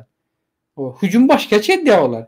Bunların bize hücum etti diýäniň, o etti diýenlerin onların hal hücum gören yok olar. Onlar özlerini diňe bir nämeň yüzünde aklajak görkezip durlar da. Indi mesela şu taýda iň esasy zat döwlet. Men bir zat aýdyp berläk geçen, şunu ýalňyş düşünmesen de, ene mysal üçin men şu bir näçe wagt şu taýda çykmanym sebäbi ýaňam berläk geçdim.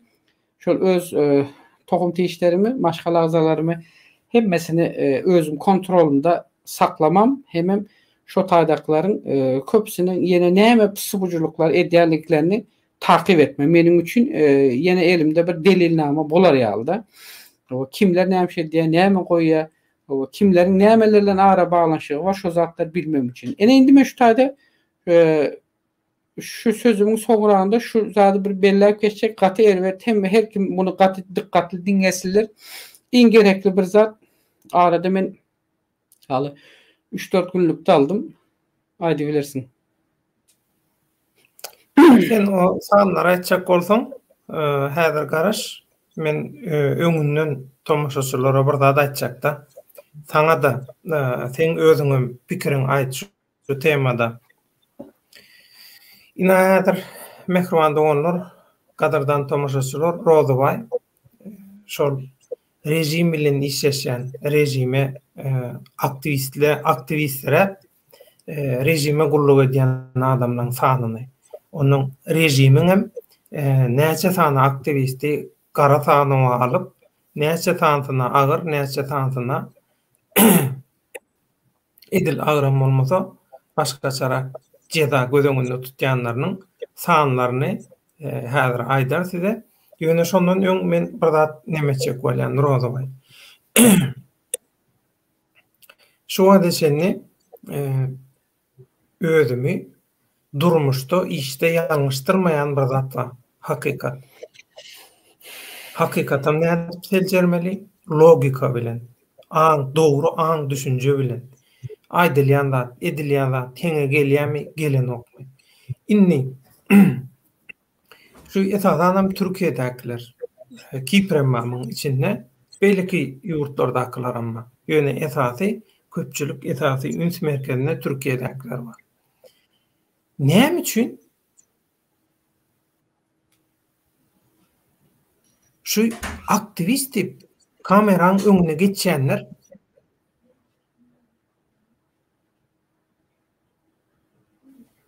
geplerini bilen ok. Absurd zat. Näme üçin? Şu aktivistler ýa-ni adamlaryň aýdýan zatlary absurd. Näme üçin logika gawat gelen? Näme üçin hakikatyň daşynda şol adamlar? Şul adamlar aktivistler ya barıp yatan gömük mü? Şulun elinden hiç ilistat gelen okmu? Ya da diyen Kewat ya da bular bilgeşi ne diyemi? Orada var. He? Bilgeşin tam sıktırayan bular. Sen näil baha berýän şolara? Döwlet Bulan seretmede ýetmän bir da logika dawat gelen o. şular bir zat var.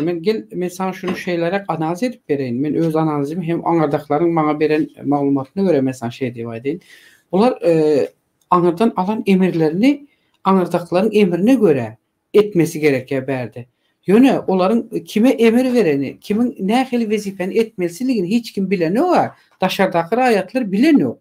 Näme üçin diýende hazırki diktatoryň ýene şu geljekki nesilini şotay oturtmak üçin şonuň üçin täze bir siyasi bir näme sütün döretmeli, bir maşgala agza, täze maşgalada bir agzasy emele gelýär. 2 3 4 5 şağa ýaly. Düşündiňlermi? Şoňa indiki geljege, ýani Serdar Berdimuhammedow wepaly bolup biljek adamlar toplamaly. Toplamak üçin şonuň siyasi propagandasyny ýöreder ýaly adam gerek. Şonu ýöretmek üçin ýöretde şunu işi edip bilecek adamları orta sokýarlar. Näme diýerler? Hakikaty yalan diýip görkezýärler. Ýalany da hakikat diýip aýtmaly diýerler bulara. Ama onun izine uyan, yani buların izinden gören halkımızın bağışlarsan şol koyun sürüsünün izinde näil diýsem, koyun sürüsünün giden koyun sürüsünün izinde çopan gerek ya, sürünün öňünden eşeğe koyuversen gönü millet şoň izinden gidýär. Bir garant bolsa boldy şo sürüň öňünde de şonuň bilen ýolun dowam edýär bular. Indi şonuň içinde ýörek de şolar ýaly adamlary saýlap seçýärler. Ýöne ul adamlary hem zat yani kapısı açık, yaşıl ışık bilen ýakyl durýar. Olar hiç kim isat deme, ýöne olar şu taýda etmeli işlerini edýär şol adamda. Etmeliyim, ettirmeliyim öz işlerinde. Ine mysal üçin men şolaryň şu taýda indi mende olaryň atlary ýok. Men yalan gürlejekden. Ine hazır men iň esas ýere geçjek. Mende olaryň has hiç birisiniň ady ýok döwlet. Sen atlany alyp bilmedim. Gerekirse eger Huda yol verirse hazır söz verecekler. Eger şu üst sokları bana alıp berse hakiki adı vermeliler. Atlarını halkara gurumalara vermeli. Böyle berseler aytana eger şu atları bilen dolluğunu elime geçirip bilsem alıp berviseler kemayet etseler onda biz bunu halkara guramasına önüne koyýas. Näil koyýas? Bizim elimizde umumy ullakan bir suutnama. Ine şu taýda bolup bilen. Ýöne bu suutnamada dine Türkiye'deki Türkmenistanlılara cinayet suutnama değil, cinayet. Bu cinayet suutnama. Cinayet. Mafya, devletin mafyası. Ine indi men şu taýda bir zat aýdyn döwlet. Ine gaty hemmekim dinlesin. Türkmenistanda meniň şunça wagtlap orta ekrana çykmanyň sebäpli şol hem ýan gaýdyşyma tohum tiýjimi olar özüm kontrol etmem. Hem şu taýda bolup duran zatlar asyl serjermem bundan ibaret. Meniň elime gelip gowşan maglumata göre ynamly çeşmelerimizden elime gelip gowşan maglumat. Diňe Türkiýeň içerisinde Türkiýedäki Türkmenistanly raýatlaryň 277 adam hasaba alındy. 277 adam. Şunu berk bellesin herkes. 277 adam. 277 adamın 167 raýat Türkmenistan raýaty Türkmenistana giren mahaly öňü soň girýär. Bular agyr ceza bilen cezalandyrylacak. Agyr ceza bilen cezalandyrylacak. 80 adam 167 adam barada yalan maglumat berýärler. Bermek borcu var olan üstünde. Berdirýärler ona. Şöne şol 80 adam 167 adam ya agyr ceza däldi, yeňilleşdirilen görnüşde ceza alıp olara daşarýurda diňe daşarýurda çykmazlyk nämesini gadagançylygyny giyirýärler. Olar jenaýat jogapkärçiligine çekilmeýär. Bu 80 adam.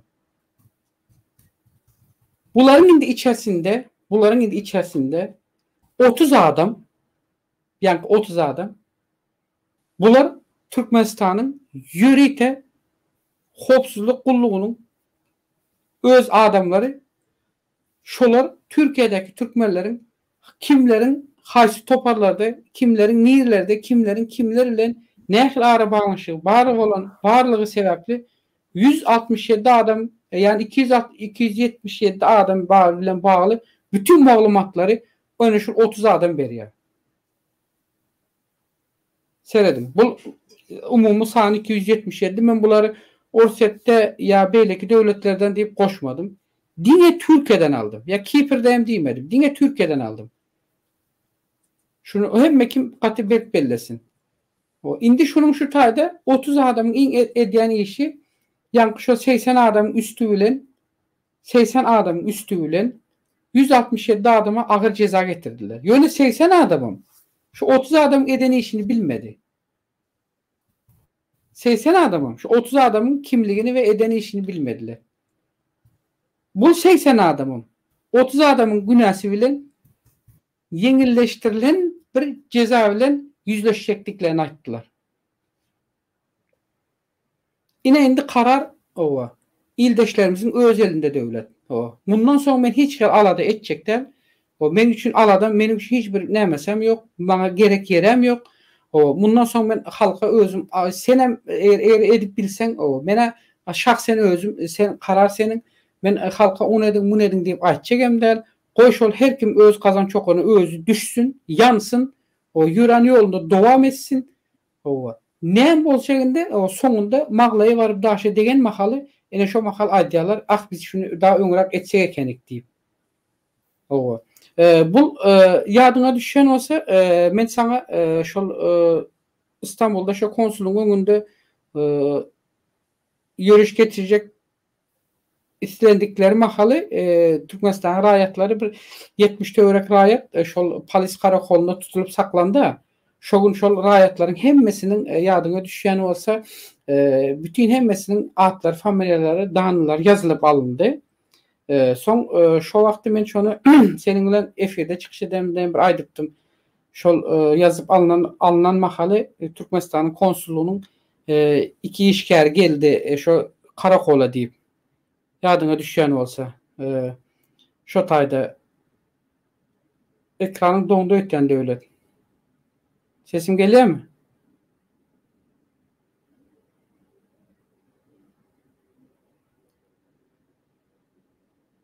Şu teknik sebäpkäsizlikler kän ötýän öz internetde.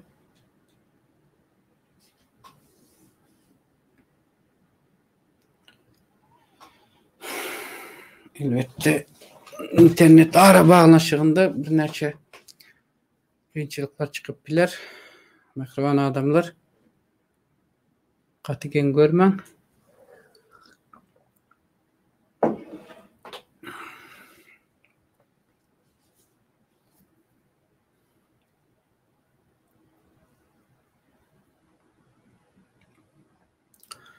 Döwlet bağlanır häzir nesip bolsa.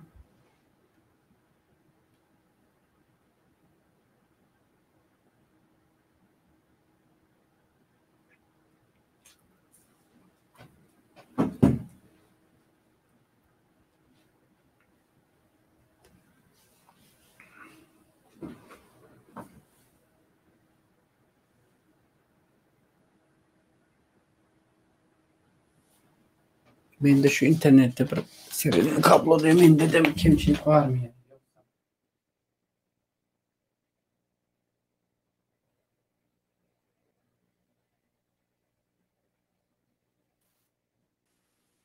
Bende kimçilik yok.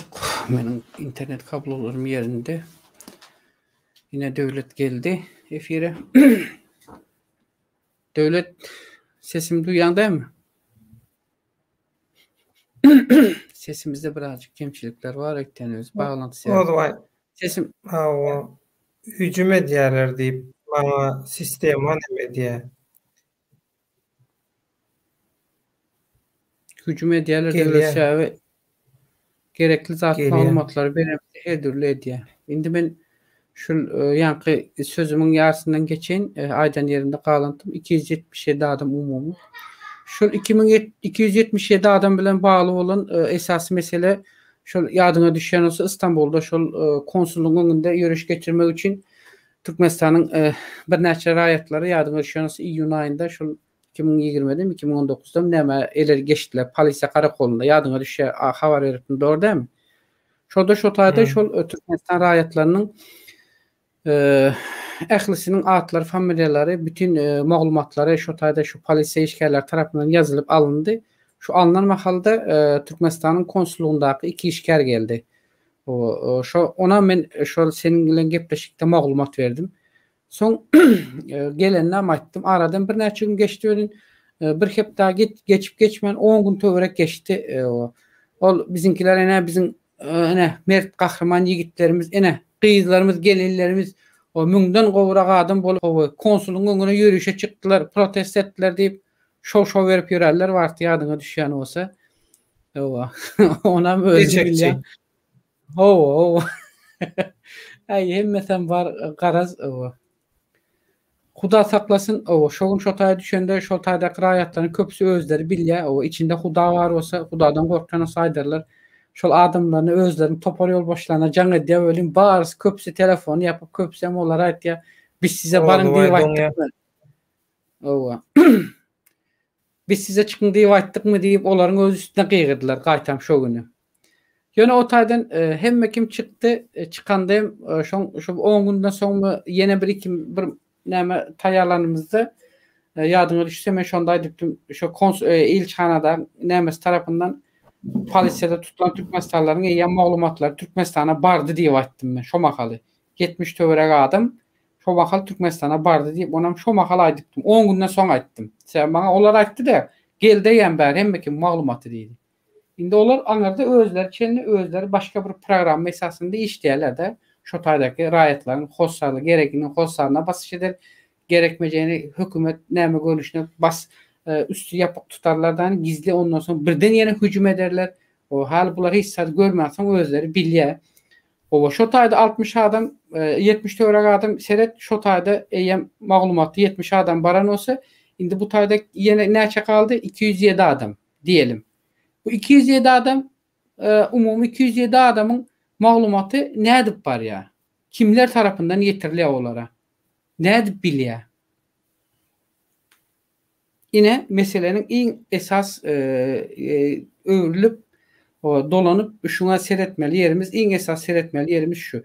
Plus bu adamlardan daşary ýekejem onu 167 adama eýem seret 167 adamı ular öz nämesinde avtomatik yani öz nämesinde eýem agy ceza berjeklerini eýem net ve kesin bir görünüşde öz öňünde karar goýupdyrlar şo taýda özleri. Şo goran ederän işgärler. 80 adamı 167 adam için olar hakynda yalan nämeler bermek üçün maglumatlar bermek üçün 80 adam yalandan şaýat etmek üçün ve bu 80 adamın yeňilleştirilen görünüşde bulara da ceza kesilýär. Bular da özlerine o kesilecek cezadan bir haber yurttaşına çıkmasına qadağançılık gezildiğine özlerine de tohum tişlerine çelini buların. Ama şuların içerisinde bu 80 adam özlerinin 30 adam tarafından şeyle yağdaya gelen bular da bir haber. Yine oyunun esas düyüklerinin en aşağı katlakları nereden çıkıyor? Yine mesele bu yerde devlet o. Mene açıkları mene şul indi qalana mene halk özü bilsin. Başka näme sorajak bolsa alışıp näme dip bilers döwletçän.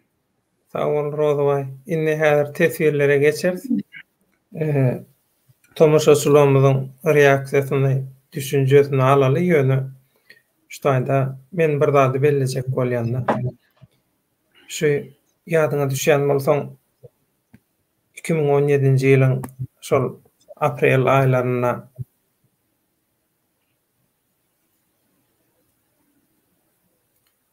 şol şu gok kalmalar başlanna YouTube'da çıkışlarda atlar başlanna aramızda bir gurrun geçipdi. Şol gurrundu ben aýdypdyň bu meydana çykan bolýandan köpüsi aňyr bilen baglanyşykly şoluň oýunjogy gaýrat edip şol işe goşulma diýdim. Menem bir elimden gelýän iş metbuat, media, şolong bir metbuatda sesi bolan. Hakykatlar metbuatdan ýetirilip şo wagt ikimiziň nememiz, düşünjemiz aýrylşdy. Ýöne bir tarapdan men şu seni dinlemen goşulunma puşman däl şol işlere. Köp zady öwrendim, köp zady tejribe etdim. Gaty köp aramyzda adam satýanlar bar. Inni şol biz şu kanaly açyp kanallan öňüm erken ses bar. Erken sesde umuman şu adam satylşyklara günümel bolsa da aýlagly manada. Başyndan näre biz adamlara häzir bolun diýip gelýär. Ýöne şunyň arasyndan gepe sözi düşünmän şeýle diýenler bar. Siz biri-biriňizi iýip ýörsiňiz, biri-biriňizi monjuk gözleýäňiz biri-biriňizden şolar ýazatlar. Aha, tentekler. Munça ýyllyk tejribe bar. Biz ol eşekçiler ýaly boş görlämiz ama olara patarrakyna atyp otyrlar. O lider diýenlere meni yalan urlap otyrlar. Häzir bolun diýip gelýär. Inha size suwutnama. Şu ýerde bir zat bilen döwlet ýadyma düşen olsa şu ýa gaýdyşyňa aprelde başlamanka men sana öň bir habar beripdim. Döwlet iňgi geç kalsa şu 2017'nin ve 2000'lerin maýynda bir şeýle hereket boljakmış. O habaryň bolsun. O şeýle ma gelip ýetdi diýdim o sana. Ine o o maglumat berdim hemme aňyrdan guramaçyk edilýär şu zatdan diýip. Allah, ene şo döwürke ýere düşen tohumlaryň ene görüp otursaň ene häzir o şo döwür tohum sepmäge başladylar. Ene berýän mewelerem ene apaçyk ortada häzir döwlet. Allah. Ýalňyz gurt. Men sana nemeni iýerýän tepi çakylygy. Şu ekranda duran zadyň gelip düşünürsene. Seret baky ýazýar. Häzirden kim ölmeli, kim batylmaly? Olaram häzirden belli. Olon içinde size ma baýhany. Terçeden gorkan darekmezdi. Bakycan bir zat aýdym men sana. Indi onuň içinde baýhan barmy, men barmy, sen barmy? Ol elimizde dol. Ýöne men özüme barlygyny açyk bilýän o olaryň asyl öňden ahyra menden almaly we goparmaly zady şol. Ýöne olar onu başaryp bilmeýär. Belki bilerem Huda saklasın ulu sözlejekler.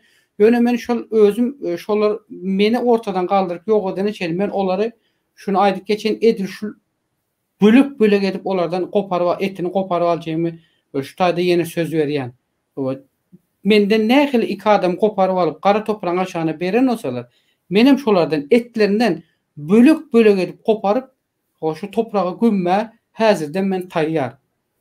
İkinci bir aýtjak zadym Bakycan şu ýerde senem şunu bir dinle gaýrat etdiňi kimin nerede näme diýäni belli der, belki senem bolup bilen şolaryň içerisinde. O senin hem şu tarapyň adamlary bilen gowara bağlanşyň boldy, ene indi araňyzdan aýrylşdyňyz. Bir-biriňize en soňunda atışmana başladyňyz da.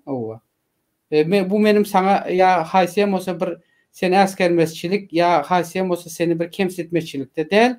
Ýöne sizin ýalňyşlyklaryňyz siz şu wagty döwründe bir-biriňiziň parkyňyza barmadan bir ýoldan ýöreme ädim etdiňiz, aýak goýduňyz, ine şol goýan ädimleriňiz, aýaklaryňyz da sizin öz beýlek aýaklaryňyza çalışmana başlany üçin iň soňunda näme boldy seredinde diňe senden hem mysal atjekler.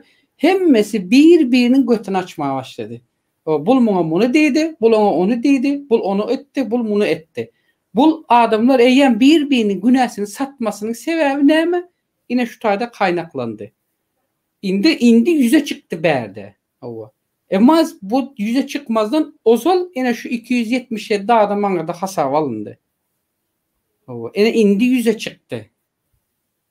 Bu ýerde menem bardyr, döwletem bardyr, senem bardyr, hemme kimem bardyr. Ýöne esasy Türkiýeň içerisindeki raýatlar oýunçylygy. Men şonu aýdyp oturýan. Men Russiýadan ya Germaniýadan ya Amerikadan diýip aýdym ýok men. Meniň elimdeki gelen maglumata göre Türkiye'deki raýatlar barada.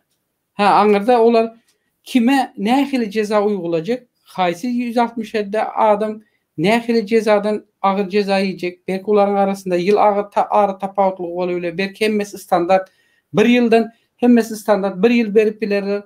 O kanun esasında o belli däl. Ýöne bul ediljek olan işler Türkmenistanyň 3-nji gezek, bağışlasın 2-nji gezek agdarşlyk etmek üçin ve şeýle agdarşlygy etmäge sinaşyk etdi diýmek üçin ýene gelecekki bir raýatlar ýene gelecekki bir 30-40 ýylyny iýmek üçin, ömrüni iýmek üçin şeýle rejim oturtmak üçin oýun oynadylar. O. Biz bu oyunları 1999'dan beri başımızda çeki geldik. O. 1999'dan beri bu oyunlar çıkıp aydık geldik. O. $500 özlerine koruma arayarlar da var. $500 değil, $5.000 versem, eğer hükümetin eline düşen olsa, dine imanını etene aldan otur. Kellen bilen bilelikte. Seni $500 kurtaran yok, seni kurtaracak olsa Tanrı'nın özü kurtarır. Kurtarmasa hiç fikir etme. Dünya Sultan Süleyman'a kalmandır. Sana bana ya $500 kalır yani. Yani gen görme bana birazcık sert yüklendi değil mi bakı? Yok, bunlar alakı nemelerini köp gördüklay rejimin tayarlığını, hücumunu, şeýle bir ýagdaý var. Bak şeýle bir ýagdaý var. Küntü köp ýokdy, rozaway ýöňler. Bular ýaly adam satýan köp ýokdy. Doğru etken Türkmenistan'da men azatlıkla işe başladım mı? Azatlıkla şu Türkmenistan'dan çıkmanken şu 2009'dan 2011'in arasında bana şöyle bir vezifeler teklif ettiler. Var ya Huda saklasın. Şöyle bir vezifeler elime pulları teklif ettiler da. Seyret men adını sana vereyim. Bana şu azatlıktan iş koydum için birinci uçurda bana neyme teklif ettiler. Bir. Hele binilmedik ulu yük taşıyan avtolağı olan Persep Kamaz diyorlar bizde. Persep. Tehze sünül ya. Şunu bereli sen bizden asılmadıydı. Bizim adamlara nimetmediydi. Ben o dönem kimlerden asıldım? Velayet'in bütün prokurorlarından tuttum. Upravliye'nin polisen işgallerini, şehir milli kovsuzluğundan tuttum. Hemmesinin nemesine geldim. Şol dövrde 2009'da başlayan dövrümde eyyem şu dövrde de hazırki vice premier Çağrı Murat Amanov'dı. Hazırki Türkmenistan prezidentliğinde vice premier kovsuzluk önce. Şu milli kovsuzluk kurulunun ministerdi. Bütün bu puspuculukların içinde şunun eli vardı. Onun teklifini kabul etmedim. Benden uzak durun dedim. Kolaylaşmam. Ele geçirelim şol. Şol da hem şolarda. Belli hemen onlara içine detay giremişik. Bizim özümüzün ayrı ikimizin şahsını ememizdeki kozgacak meselemiz. Bize ne akıllı güç bu taraftan tesir etmesi en bundan kaynaklanacak yani. Ondan sonra bizim öz etrafımızda narkotik bölüm var o vakti narkadel deyip şuna iş teklif ettiler. Ben aytdım men dedim men bular ýaly ýere siz meni niye eltip barýaňyz? Men siz men dedim öz arabaňyza dedim bindirip dedim soňunda maňa faturany maňa kesjek bolýaňyz. Men dedim bu işleri etmeýän dedim, pikir etmeýän dedim. Men sizden özel bir kamçyny 2-3 gezek iýenden soň men golaylaşarym ýanyňa dedim. Yok sana sen dejek olmaz gayret et. Biz seni sinem ettik. Bu ähli silahlardan, ähli diye sinaglardan geçirdik. O senin düşüncen, senin fizikine hemen zaten bize kavat gele. Buyur ya şunu gayret et. O beytme gel ine plan manat aylık uzak durun dedim. Onu da kabul etmedim. Sonundan Seydi Şahar'ın neft kaydeden işleyen zavodunun bir seyhin masteri, ulu bir seyhin masteri hem şu taydan şol zavoda özüne değiştiren umumu yaşayışçaydan 4 komnatlı cahi hususi eçiliğe geçirip sana verecek deyip bunu söz verdiler. Ben aytdım men itiren el iyirdim bari bulan teklifinden. Men kovyan olar gel ya. Men kovyan o özünü uzaklaştıran ya o vaňa sakkaly bilen gelerler ya tanadık biri bilen gelerler. Karız öyle teklif üstüne teklif gelýärdi. Odan bolmadı. Şol döwürde hemen yalan sana şu öňe bir ýardyma düşse sana aýdypdym mı? Şol döwürde ýene maňa şol häzirki dollaryň nämesinden şu döwürde maňa $150.000 Amerikan dollar teklif ettiler. $150.000 Amerikan dollar umumu katı ulu ummansız politol devlet. Bolya sen hiç hükümette işleme. Yine sana biz savaş şeker eline nakit verecek. Ova. Nire kime nire atmalı olsa at diye atalı. Yöne şu bize ne etme. Yeter diye bize dokunma diye de. O bizden uzak ol diye. Bunu da kabul etmedim. En sonunda ne ettiler? Velayetten Arkadiyel bölümünde otadan iş teklif ettiler. Ona kabul etmedim mi? Ona da elimin tersiyle ittim. Eğer ben şoların hemmesini kabul ediş olan birinden birini kabul eden olsam beni şeyle bir güne düşürülerdi var ya devlet. İndiki gezek şöyle şoların eline düşüp indiki gezek eğer bir içermen alıp bilselerdi benim otayda dine etimden süngüm çıkarmasa başka zat çıkmazdı. Hatta şu süngümen vermezlerdi. Yine açacak kolyalarım şu. Bizim hazırki 30 adamımız. Bizim 30 adamımız bunlara ucupsuzca bir zatlar teklif edendirler. Hükman var mı içine teklif? Hükman var. Şoň üçin kürsüň üstünde balar dawalaşyp bir-birini ýamannap başladylar diýdi. Şoň üçin diýdi. Mesele şu da mesele. Bular pellihana gelinenini bildiler. Hemme zadyň taýýarlananyny bildiler. Inni kürsü paýlanşyk, wezipe paýlanşyk bolanda men senden ökdüde, men senden ökdü, men senden köp sattım da köp sattım. Uday saklasın. Eskiden Beýlede bir adam bolar eken. Rüstem öňden 3 adamdan biri kazı oldu diye. Näme diye şu Rüstem'e bir geçeli de Rüstem'in yazan tesbihinde eğer mümkün olsa. He, dur. Başlarsın. Rüstem aýtdy. Ozaldan diye Ozaldan 3 adamdan biri şuwulçudy. Inni 3 adamdan ikisi şuwulçu diye. Doğru aýdýan Rüstem, gaty doğru aýdýan. Garajoglanam aýdýan. Garajoglanam 3'den 4'ü diye. Şu bir arada bir näme tapat berýär-de. Näme? Rozbay, şu ýoruma näme tesiri näýli näme diýen garaýan. Men netijem diýä Liberty. Adam satýanlara energiýa sarp etmeli däl. Adam satýan bolsa diýmek, şoňa talap bar. Biz şol harydyň gymmatyny, hümmedini, bagasyny aşak gaçyrmaly. Bizim şu Türkmenim kanalyna jan edip hakykaty düşünürjek bolýanymyzyň düýp sebäbi şu Liberty. Baky geldi. Bapasy aşak gaçyrmak üçin hümmetini. Baky geldi. Bağla bakyny. Alo, selam aleyküm. Sesim geldi mi? Hoş bulduk. Bakı Pelvan. Selam aleyküm Rozbay. Wa aleyküm selam. Näle ýagdaýyň? Uykudan turduňmy? Näme boldy? Yok, ne uykudan turamam. Yok, sizde hiç olmaz. Seni rahatsız ettim ki ya. Yok. Bakay. Hoş geldin. Yine bir gerek. Hoş bulduk. Yankı. Hoş bulduk. Roza ayağın eline geçen maglumatlar var da sen ne fikirde? Şu maglumat 2 günden bana da geldi şu an yalı bir zat. 2 günden mi? 2 gün öňürek geldi de bana da bir şu an yalı habar. Edir şolar yarım ya ondan bir ara tapawdy barmy? Biraz yam tapawdy var. Olam näyle? Aslında İstanbul'da näme dip ýörenler bu hökümete karşı işläp ýörenleriň içinden bir gruppa Türkmenistana ýokary wezipeli biri bilen ýakynda toplanty etjek bolýar. Görüşjek bolýarlar. Olam näçin diýiňek?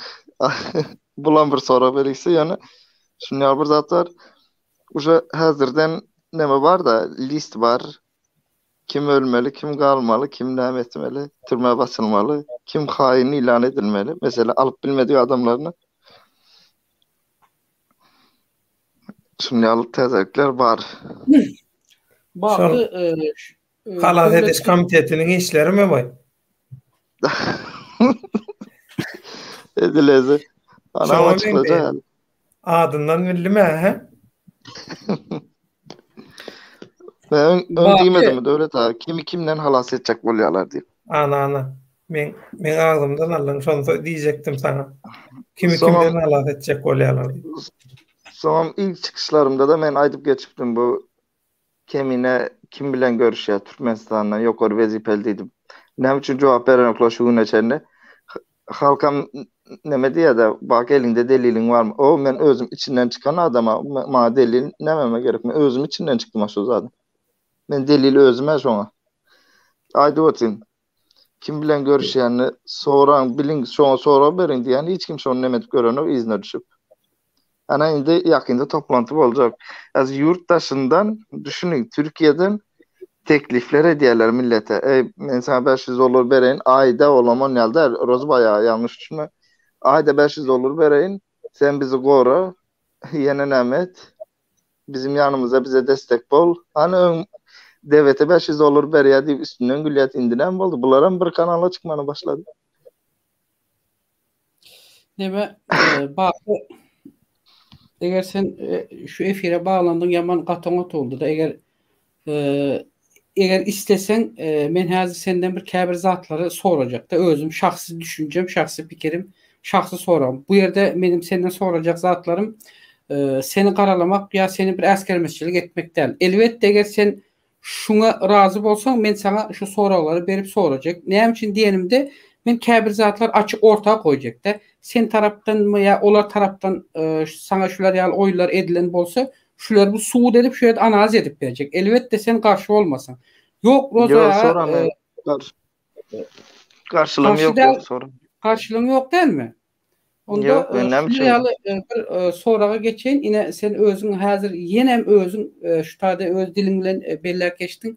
Men diýdim şol adamlaryň içinde özüm bolup gaýtdym diýdim de şolaryň eden işleri häzirki etjek bolup bilen maksatlaryny özüň ene indi ortaga açdyň, koýdyň da öňüm arada dinläp ýöründe de men seni.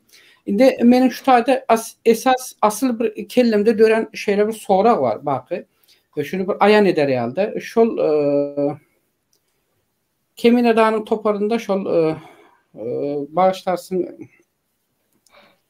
Azat Haytbayev'i ortadan kaldırmak için ne yapmış şolan toparının içerisinde yörete şonu urmak ya şonu ortadan kaldırıp yok etmek yani teklifi ne için şol Saparıklıyım dağlar ne yapmış sana ettiler de şu teklifi etmesinin sebebi ne mi? Sen o zaman şular yani işi öngüm edip mitin ya şöyle işimi başarıp bilen deyip söz verdin mi? Yoksa da sen birine bir bağlap nereli işi edip bileceğini onlara bir duyduruş verip miydin sen şu arada? Yani bu birinci soralım yine bu seni karalamak değil. Yani yanlış düşünme. Onu soralım. Şunu alaydım size. Türkiye'de yerastı nemeler diyorlar mesela çete diyeyim de. Ya ona gelirse o soramam var ya sen esası kız karak nemesine edip şu düşünler herhalde. Ben onlara ne etmedim. Onlar bana teklif ettiler. Sebebi olan ben karakterimiz adını bilen için. Onun için. Şunu alaydıp geçeyim size. Yok sen karakterini bilen için yani sen neme bandit mi? Şolar ýaly işler edip görünmi? Ya şolar ýaly geçen adamdan mı?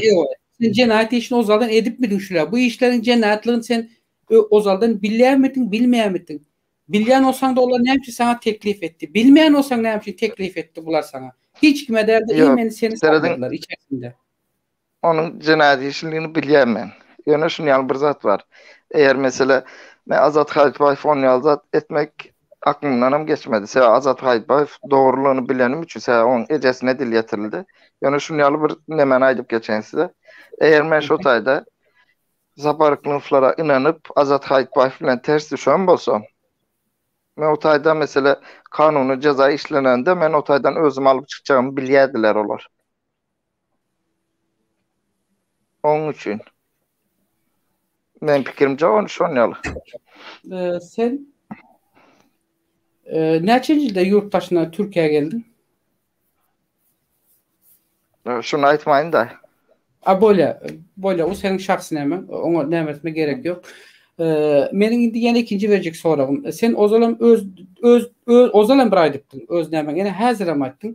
Käbir gruppalar bar diýinde çeteler diýjek boldy. Bu çeteler diýmek näme diýmek? Türkmençe mafia, şular ýaly jinayet işi bilen yöretip meşgullanýan toparlar, banditler, yani mafiyalar var. Olar hem kimler? Sen ozal özüň öz diliň bilen aýtdyň da. Mesela mene şol häzirki şu Türkiýe hökümetine karşı bolup duran Sedat Peker'in adamları bilen bağlı olan mesela özüň bağladyň. Birem häzir täzelikde bundan bir ýyl ozal çıkan Alaaddin Çakıcı bilen bağlı olan mesela adamlaryny özüň bağlı etdiň. Sen şu taýda öz agzyň bilen berdiň ol dämeni. Indi meniň diýjek bolýanym şu taýda ýene şu sorak ýüze gelip çykdy da.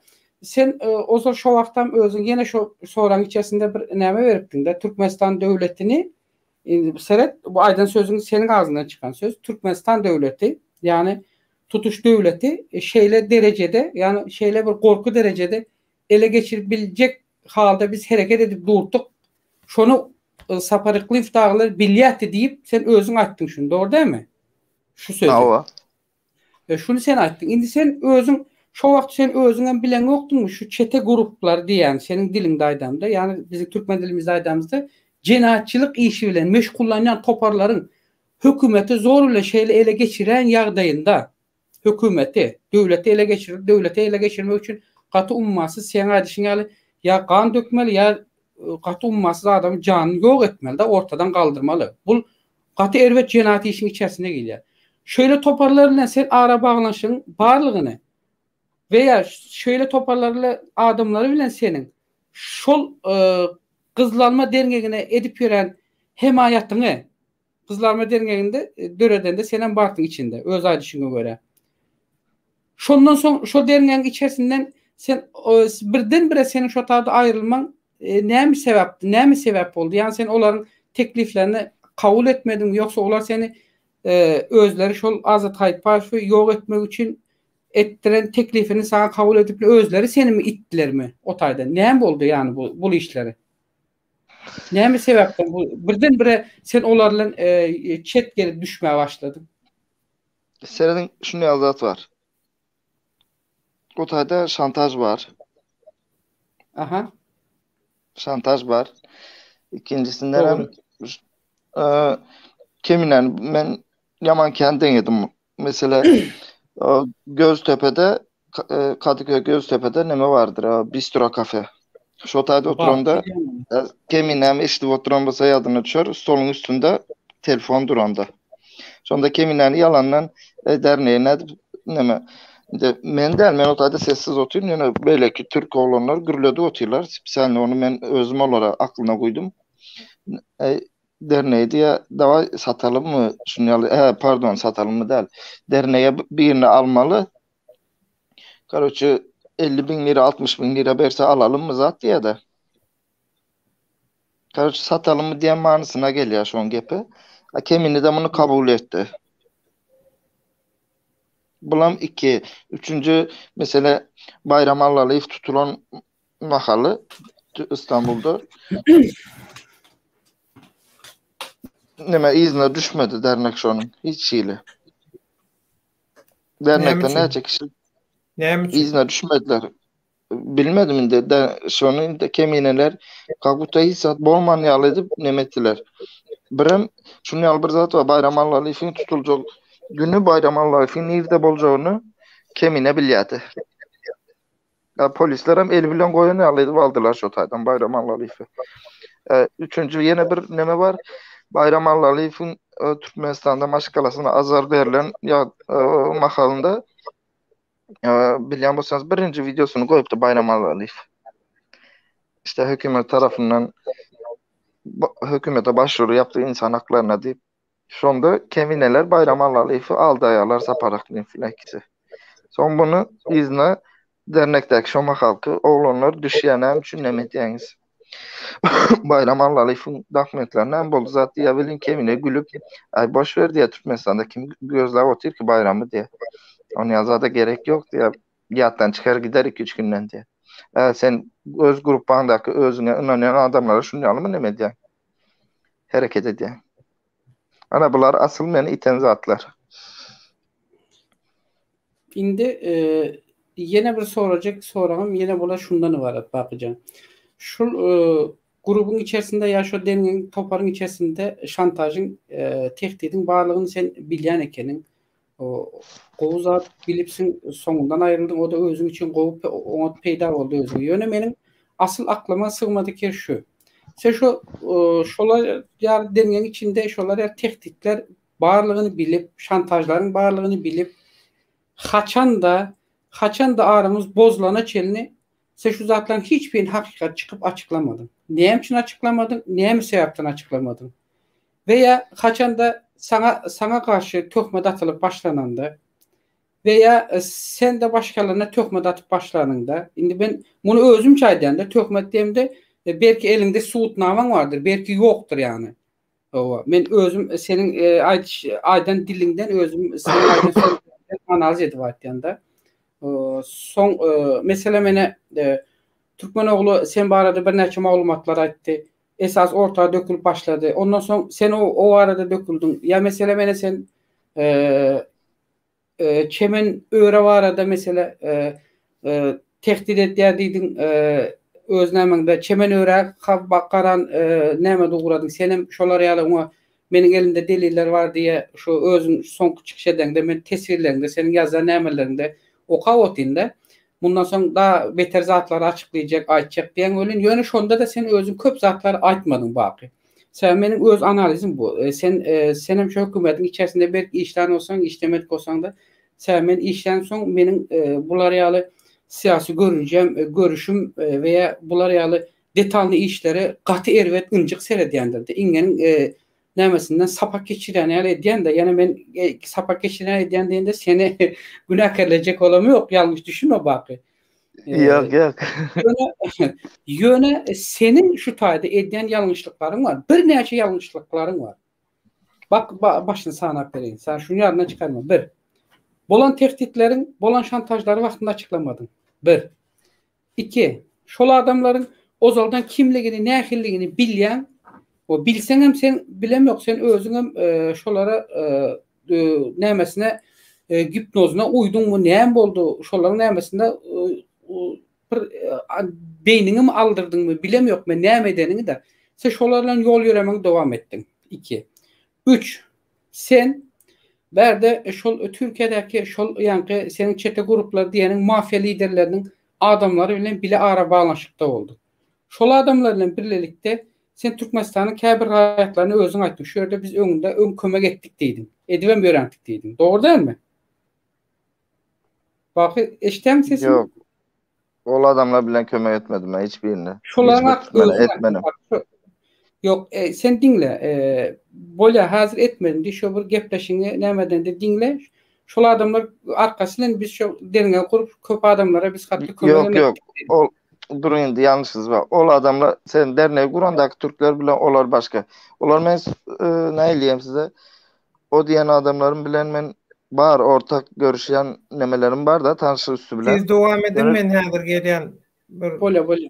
çağıma aglaýa bolun her şoň kömek edin. Ýatyr öýdän. Tanış üstü bilen görüşýän ortak noktamız var. Ýöne şunu ýalaýdyn. Ol adamla hiç hili dernekden habaram yok. Olara hiç hili onun yazdan sorulmadan değilmeden. Bolya. Bunu bir kenara koyalı. Ýöne senin şol adamlaryň sorunu ara bağlanşyň boldu. Dogry dälmi? Doğru. Boldu. Bu 5. Türkmenoğlanı senin arada bir iddiany orta attı. Yanlışmasam sen şu Suriye gidip gelip gidecek olup şol Gransadan izine barıp izine gaýdyp onun asıl nämesi jogap bermesi asıl Türkmenoğlu onu o bilýär. Bu da birem bol iddianyň asıl eýesi sen. Bunu ikiniz bilýär. Doğru. Ýöne senin Suriye gidip geldin mi gelmedin mi o da meni kızıklandırıyor. Meni kızıklandıryan zat Suriye gitmek maksat edindin mi? 1. Eger maksat edinen bolsaň Türkmenistany yeni şoňa sonra gelen Türkmenistany korkuzup korkuzup ele geçirýär derecede men biz taýýarlyk görüp oturdyk dedim. Biz dedim. Şo siz olanda siz kimler? Maňa ad familiýa gerek däl veya näçe adamdan ibaratdyňyz siz? Indi döwlet olanda ad umumy bir toplumsal kitle döwlet diýerler. Göz öňüne getir baky. Döwlet diýmek näme diýmek? Bir maşgala, kiçi maşgaladan ýowaş-ýowaşdan köpelip gelýän uly maşgala. Dogry däl? Maşgalaň uly bir nämesi. Indi maşgalany ele geçirmek üçin ozalla näme etmeli? Maşgalanyň başyny ele geçirmeli. Maşgala başyny. Bizim öz dilimizde aýdylşyna göre. Maşgala başyny ele geçirmek üçin näme etmeli? Şo maşgala başyny ýa ýok etmeli, ýa ortadan galdyrmaly, ýa şonuň rejimine karşı bir hereket etmeli. Sen şu harekete şu döwürde taýýar mıtın? Veya siz taýýar mıtınız? Ya etjekdiňizmi? Niyetiniz var mı şu döwürde? Şol işi. Eger bardy gelip şol iş eden bolsaňyz, diyelim, men özüm näme dotynda. Eger maksadyň bolanmasa, eden bolsaňyz, eger şo taýda ýene edi seniň hem şol o 15-20 gün ýa bir 20-30 gün kan döküşler diýip nämede bir gurrun örtdiler. Şolaryň politikasyna seninki edil yan-yana geldi bakacan. Ene bu zatlaryň hemmesi ýa seni etjek olan işlerini veya amala aşyrjak olan maksatlaryň bütün hemmesini toplasan sen özüňi ýene ýalňyş düşünme özüňi eltip bir umumam bir nämeden çykyp bilmejek bir cenayet işiniň içerisine urdun. Düşündün dämi? Cenayet işiniň içerisine özüňi eltip urdun. Ýöne sen niýetiň başga bolsa bile eden hareketin seni gönüden gönü etjek olan işin cenayet işligini suud ettin sen. Şu işin senin cenayet enemen ýaňa aýtdym-da 277 adam diýdim de. Huda görkezmesin indi belki şunun içinde eger senen bar bolsaň näme etjek? Men bar onun içinde men bilýän ýöne. Bize öňden belli. Men öňden belli. Men onu hiç näme demem ýok. Ene senen bar bolsaň. O Huda şükür senin hal tokum etsin. Allah can daş etsin. Tokum tiyicini hiç mazar vermesin. Kimsenin ben düşmanım hem ne ölüm dilermen ne onun tokum tiyicine bir zorluk dilemen. Eğer hükümet birine zorluk verecek olsa şahsın özüne versin. Onun maşgalasına vermesin. Ölüm verecek olsa şahsın özüne versin. Indi size şunu alaydayım.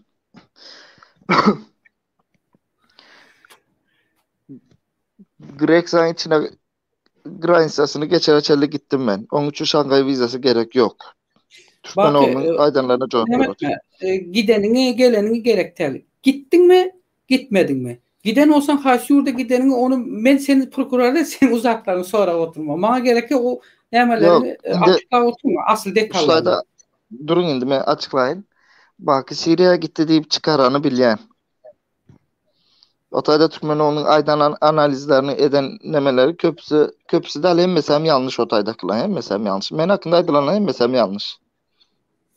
Men tanımaya, yaşımam bilmeye, kimliğimden bilmeye. Indi o beyleki neme gelelim. Korkuzarı yal diyende men şu şekilde.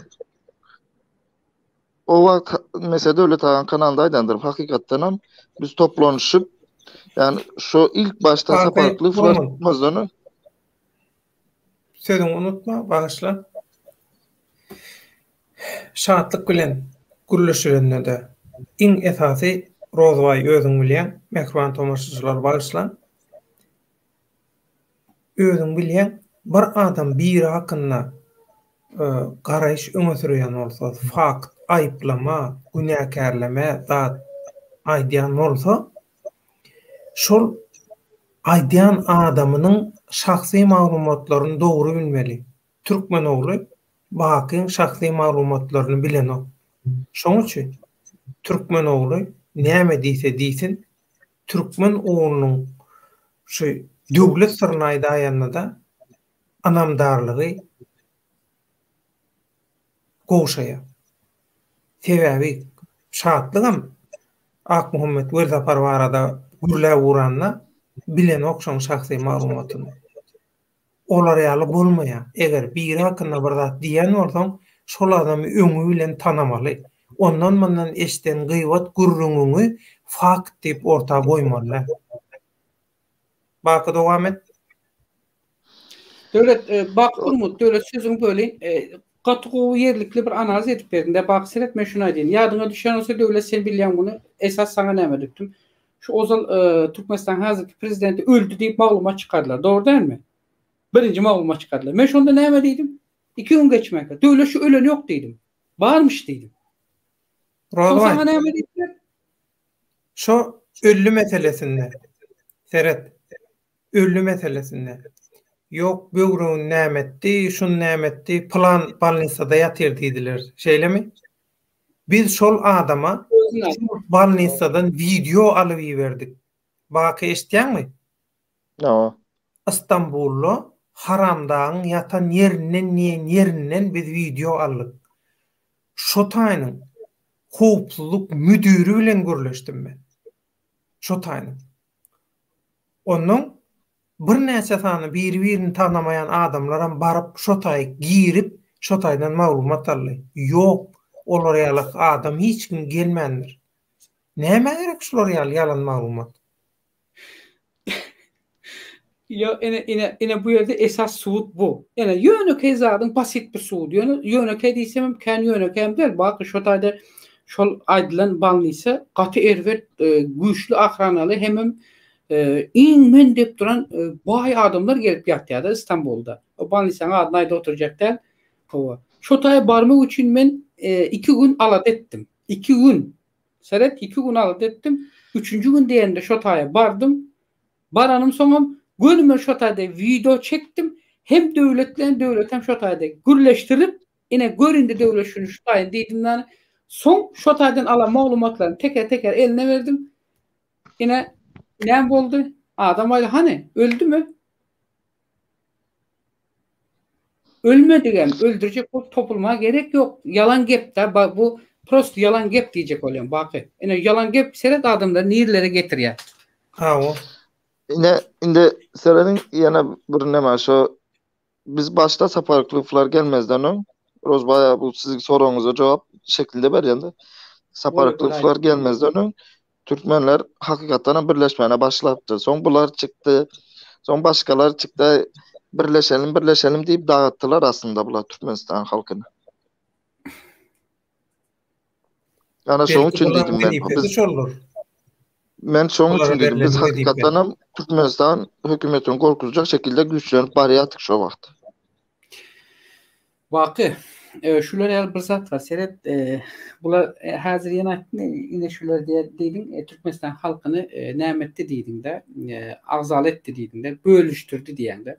Sonra şular bölüştürse bile buların aslından kimligini sen özün gaty gowy bilýän.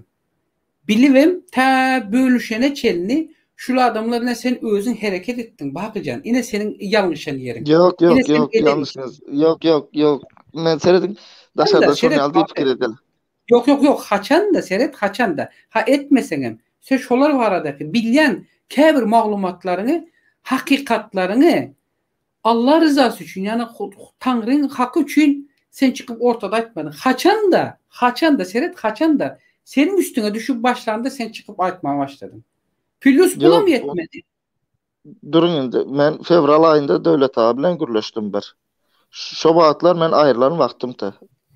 Aýryldım men döwlet abi bilen geçdim o süýazy. Sen dol maglumat berem ýok. Menem seni Rodway bolmun. Bolýar. Men bakyň ruhsatyny almaly bolýar. Baky hakykatlar maňa gaty öň aýtdy. Maňa bakydan başgada şol topardan aýrylsam diýen bir topar adamlar, bir topar zatlar aýtdy maňa. Ýöne men aýtmadym. Dowam edin. Bir men berdek şu toparın içindeki kızlara da oğlanlara da aýtdym.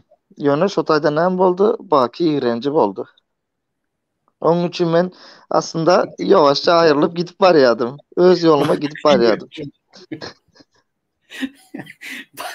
Baky ýigrenji bolanyň sebebi Seret ýigrenji bolanyň sebebi başta sen şu aýryldın, bolýa aýrylypsyň habar tapyp. Ýöne şimdi men diýjek bolýanym şu meselem şu hakiki zatları dine dövlete ya bana ya birine aytman bilen bu iş bitmedi. Ekranın yüzünde gönümel aytmalı. Bak seret hakikat aydanın dostu olmaz yönü. Şulundan aydeyin hakikat aydanın gürlen hiç kaçan dostu olmaz. Hemişe düşmanın olar senin. Düşmanın köpeler. Arkandan bıçaklayacak ol. Ene devletlerin ikimize seret. Hali şimdi siz bu hali bu 2017 2016'dan siz başladınız. Biz bunu bakacan 2009'dan beri burnum soktum. Bu benden 2007'den beri girdi. Bu işin içerisine. Ondan sonra 2012'den beri yine ikimiz o günden bugüne devam edip geldik. Şunun bilen mene yurdun içindeki rejim bilen 99'dan beri çaknaşık halinde. Ayttım yalan bellekeştim. Maşkalamdan ikisini öldürdüler hem özüme öldürecek olu gördüler. Hali şimdi beni öldürmeklerinin sebepleri hem şu hükümetin içerisindeki kəbir adamların sırlarını bilenim için, şoların köpüsünü tananım için, şoları menden alacak olup veya şoların təbiinin pusupuculuğunu açtırmacak olup, beni öldürecek olup, benim yine her sonku bir neçə ayın içerisinde yegerlerime yine tehdit edip, baskı verip ve okuyan mekteplerine çebarıp, şoların yüzüne seyredip ayda otellere öldürüye sağan deyip hali şimdi. Yine hakikati açsan senin başına geleceksin. Ama ben ölümden korkam yok. Bakı. Ben ölümden korkam yok. Qaytan bu zatlar bana qater ve cesaret verdi. Yani özüme hücum verdi. Hücumlandırdı beni. Hakikat için, halallık için. Her bir adamın bize realı olan maşgalasının izinde kalan çağalar için. Onların tohum teyicilerinden maşgalasından öten geçerlerinin hakkını korumak için. Şoların aydıp bilmen, içinde arman olup giden sözlerini bizim aytmamız için şu zatları bana hücum verip Huda tarafından ben hücumlanıp durmam. Eğer ben ölmeli olan olsam 99'da ben ölmelidim ben Abdüşkür'de. Toku tuttular. Bak ben her sonrağı hep de bir gün sonra dileyetim. Tayaktan beter tok men her dirine derlerdi. Ben ayttım ha dilimden, kulağımdan, iki kulağımdan ene. Hudaya şöyle dil veren olsa şöyle aydardı. Ayak baş parmaklarımdan bağışlarsan cins organıma çeni bağlap yukarı dereceli toklara tutturdular. Öldürmeye, güldürmeye. Gülle huşumdan giden güllerim oldu. Yani bir zatı bildim ben. Bakacağım. Bir zatı bildim. Allah Teala'nın bana veren bedenini, bana veren canını Tanrı'nın özünden başka hiç kim alabilmeyeceğini bildim. Ben hakikat için içime, imanıma şunu saldım. Allah'a can dedim eğer şu hakikat için canımı alacak olsan al. Bolmasa beni ne etsen et. Hakikat haram bolmadık zatları bana yönkeme dedim. Belki benim şu duam Tanrı'nın özü eştendir. Yani şondan berem seyret, beni şondan berem hələm öldürecek ol tehdit edip gel otur. Hala devletin öz yegeni şu tayda hem şunun Türkiye'de nemesi vardı. Boranmak nemesi statüsü vardı. Devlet azatlıktan çıkar çıkmaz devletin yegenini aldılar. Şonda hem devlet hem attım. Devlet gayret et bunun bu işin izi katı ervet yere varacak. Şimdi sana diyecek olsun tayak dedim. Allah'tan halen devlet kaçıp kurtuldu berden. Devlet gitti yegenine gittiler berden. Devlet gitti yegenine gitti. Yoksa devletlerin ikisi bile gitmeli adamdı berden. Yoksa devlet Türkiye'nin rayeti. Devletle biz pasolstuğa bananımızda prezidentin saylığında 2017'nin fevral ayı olması gerek. Doğru değil mi? Devletin pasportundan kaldılar elinden. Pasolstuğun dışında kuş uçuran nemeye niye gireceğini bilmediler. Yani yalan olsa özersin yine oturma. Bizim baranımı da eşitip pasporttan alıp pırlanışıp diyorlar. O düşen yalı valla. Bakın benim sana bunu dememin sebebi şu. Sen yana yanlış düşünme. Paranzit içinde hatta sen özün bir harbi işgal bolup işten olsan şu harbi işgal hükümünde sen bir üniforma giyen adam sen daha bu zatların içerisini selcelmen gerek. Senin harbi taktika boyunca, harbi kanunları boyunca ondan daşarı içerki kanunlarda senin bilmen gerek. Hareketler ne edilir, ne edilendi, kime ne derecede cinayet işi kozgalıp bilinecek, haysi ayet ne derecede ceza alıp bilecek. Haysi hareket eden de Türkmenistan Cinayet Kodeksinin haysi maddesine kavat gelecek. Şu maddede kime ne şey azatlıktan mahrum edilip bilinecek. Şu zatlar sen bilmeli bakı. Bu benim sana aytmam. Bunu sen ne olur biliyor. Yani sen korumam hazır. Yok, men hiç dinlemedim o. Men gowy düşünýärsiz. Men olary bilýän. Ýöne şunday bir zat bar. Ezberde dinläp oturanlar gaty görmesin. Men öňem aýtdym şunu, ýene de aýdýan. Bizim halkymyzyň özü günahkar şulary. Bizim halka doğrusunu aýdanda bilmedim dinlemek mi isteýän, näme etmek isteýän bolsa bilemok. Ya şunday bir zat ay Hudaýjan kurtarar bizi. Hudaý Ertekini kurtarmaýar. fantaziýany gowy görýär, ýalany gowy görýär. Hudaý seni hiç açanam kurtarmaýar. Hudaý sana el ayak beripdir. Hereket etmen gerekli. Benim sen doğru aýtdyň bak. Ýene bu ýerde seninle gatonga ılalaşan ýöne men diýjek bolam şul. Bizim halka doğrusunu açsaň diýdiň, inanmaýar diýdiň. Doğru dälmi? Bizim halk şunu özüne gerek olan üçin şey de diye manaya getirdiň sen. Indi meniň aýtjak bolarym şu bakjan. Bu halkta bar olan bu korkuny 91'de ýam halka korku baskı döretdiler. Bu bar olan korku rejimini halktan aýyrmak üçin näme etmen gerek? Ene meselem sençe, pikiriňçe. Diňe ýalan geplemeli onda. Näme etmeli? Birleşsin halk. Näme üçin birleşmeýär? Birleşen yok. Hükmen lider gerek yok. Hiç kime lider gerek gel. Maňa gerek gel lider içili. Dinle. Bu mesele berde liderde değil. Asıl birleşmek için, adamlar birleşmek için näme etmesi gerek? Senin pikiriňçe. Birbirine inansın. İnanmalı. Durun. Son näme etmeli? Durun indi. Hemen her eşden zaten iznine ılgamasında biraz analiz edip görsünler oturup. İzne düşüp görsünler. Bolya son. Näme istem olsa. Şolardan başlasınlar da birinci. Son görer. Bakı. Bolya senin bir iki nämeňi men kabul edeyim. İki jogabyny berilen soraga. Birinci şuların korkuny ýok etmek için birinci näme etmeli? Meselem ýere bir tohum ekjek bolsaň şo ýerin topragyny ozala bilen şu tohumyň nämesine göre bir şert göretmeli de agdarmaly, dögdürmeli, ona dökün vermeli, zat etmeli. Şo tohumyň şo taýda gögörmesine sen şo toprak üçin näme etmeli? Hyzmat siňdirmeli. Dogry dälmi? Şo ýerden şo tohumyň meýwesini almak üçin. Indi şu halka näme etmeli? Korkuny ýok etmek üçin. Her zaman halkın karşısına çıkıp doğrunu aytman gerek. Doğru halk näçe korksa da hükman suratda bu doğru aydılan doğrulu zatların edinip oturulan doğru işlerin her biri halkın nämesindäki korku nämesini bölök edip halkın yüreginden alıp attıya çıkarıp avtomatik attıya bunu bir kenara. Ondan sonra näme etmeli? Halk lider der. Yani sen düşünen her kim öz pikirini, düşüncesini bir araya gelip bir arada birbirine akıl fikir sorak alıp berip biler yani özünüzde şert öğretmeli. Analiz son edýän onu. Sen o şertleri döret bilmedik süreç içerisinde sen öýüňde, men öýümde, döwlet öýünde yine bir ýerde hova 5 adam 10 adam birbirimizden topar olup da hökümeti mi ýok etjek? Hökümeti ýok edip ele mi geçirecek? Geçirersi pikir edýän mi? Özat bolca mezemeden. Ene boldu. Ene onda sana açık suur. Ene açık suur. Özün aýdy otyň. Rozbay. Ya benim hükümeti ele geçirecek diye vardı ama hiç açalım. Şuýda bir zat goşaýyn da. Rozbay baký. Hakykatlar aýdylýar.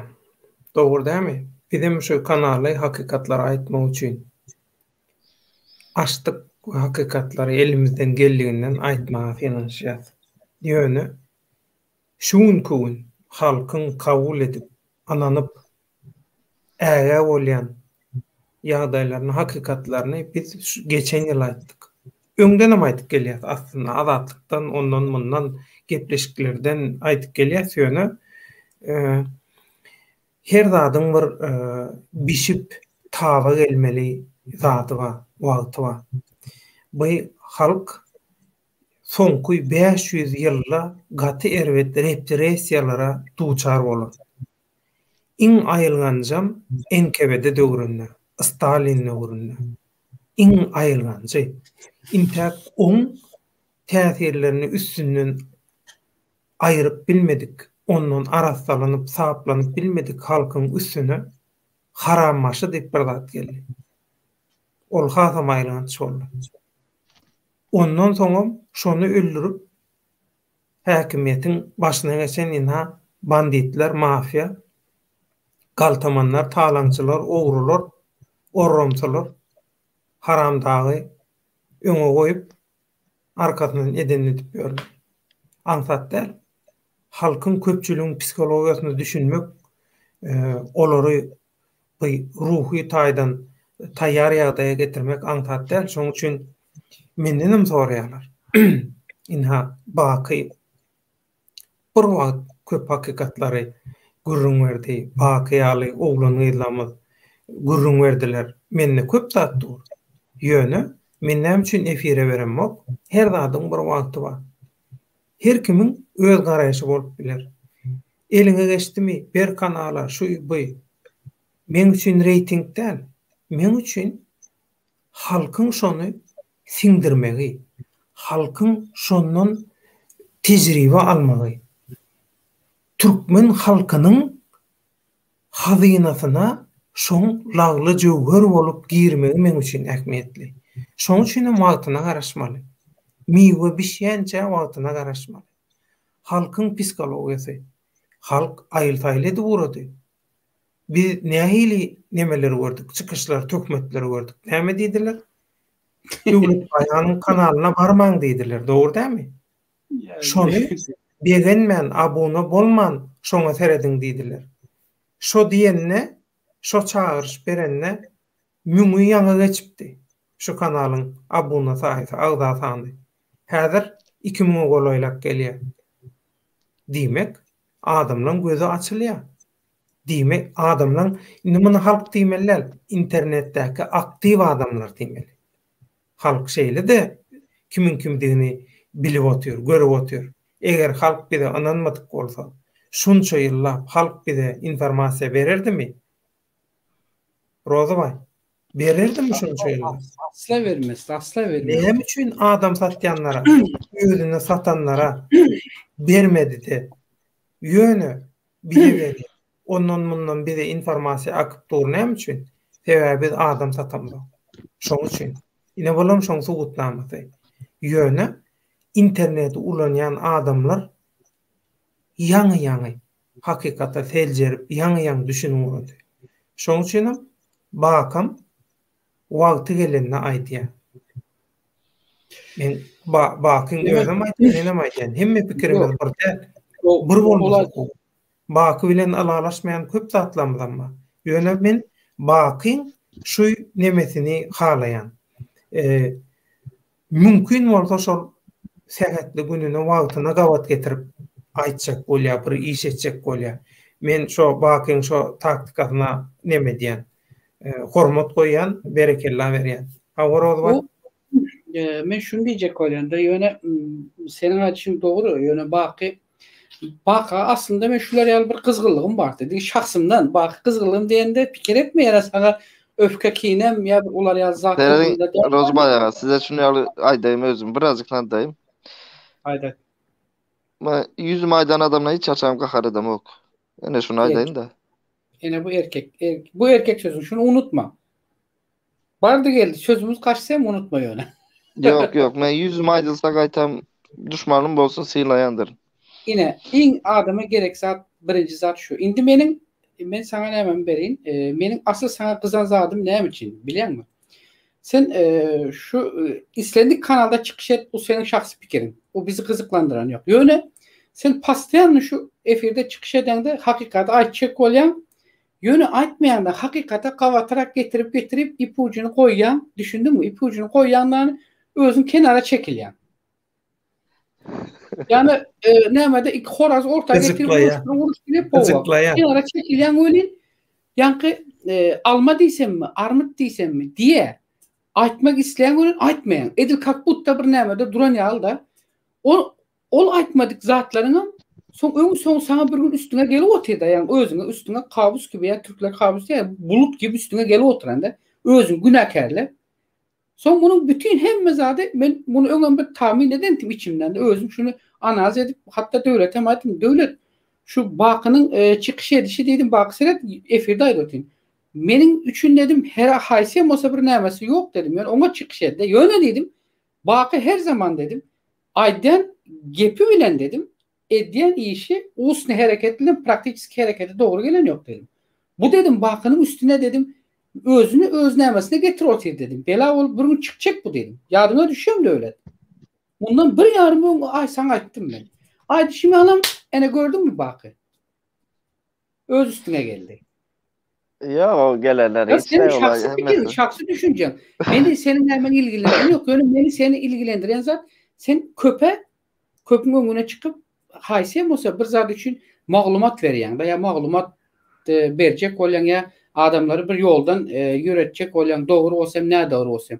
Şu doğru yolundan yürütecek olan olsan adamlarını. Şu yürütecek adamlarına azar gelmesin şu yolda. Şunu koruyacak olda esası.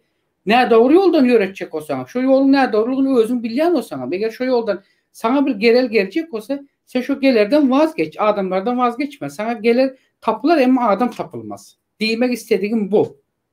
O yeni bir zat var. Bak yani mesela açık yüzüne etken bak. Ben senden gizli oturacak değil. Ben şu Türkmenistan'la bağlı bir näme derimde şu sonki gezek näme olanımda ben Türkmenistan'da esas gerek adımları köpüsünü nämedik gördüm de kızıklanıp gördüm de.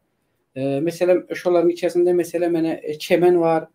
O esas köprü şu çemene saldırır. Çemenle mene hiçbir ara bağlanışım yok. Böyle bir iki gezek şu devlet efirde bir gürleşen yani yanlışmasam.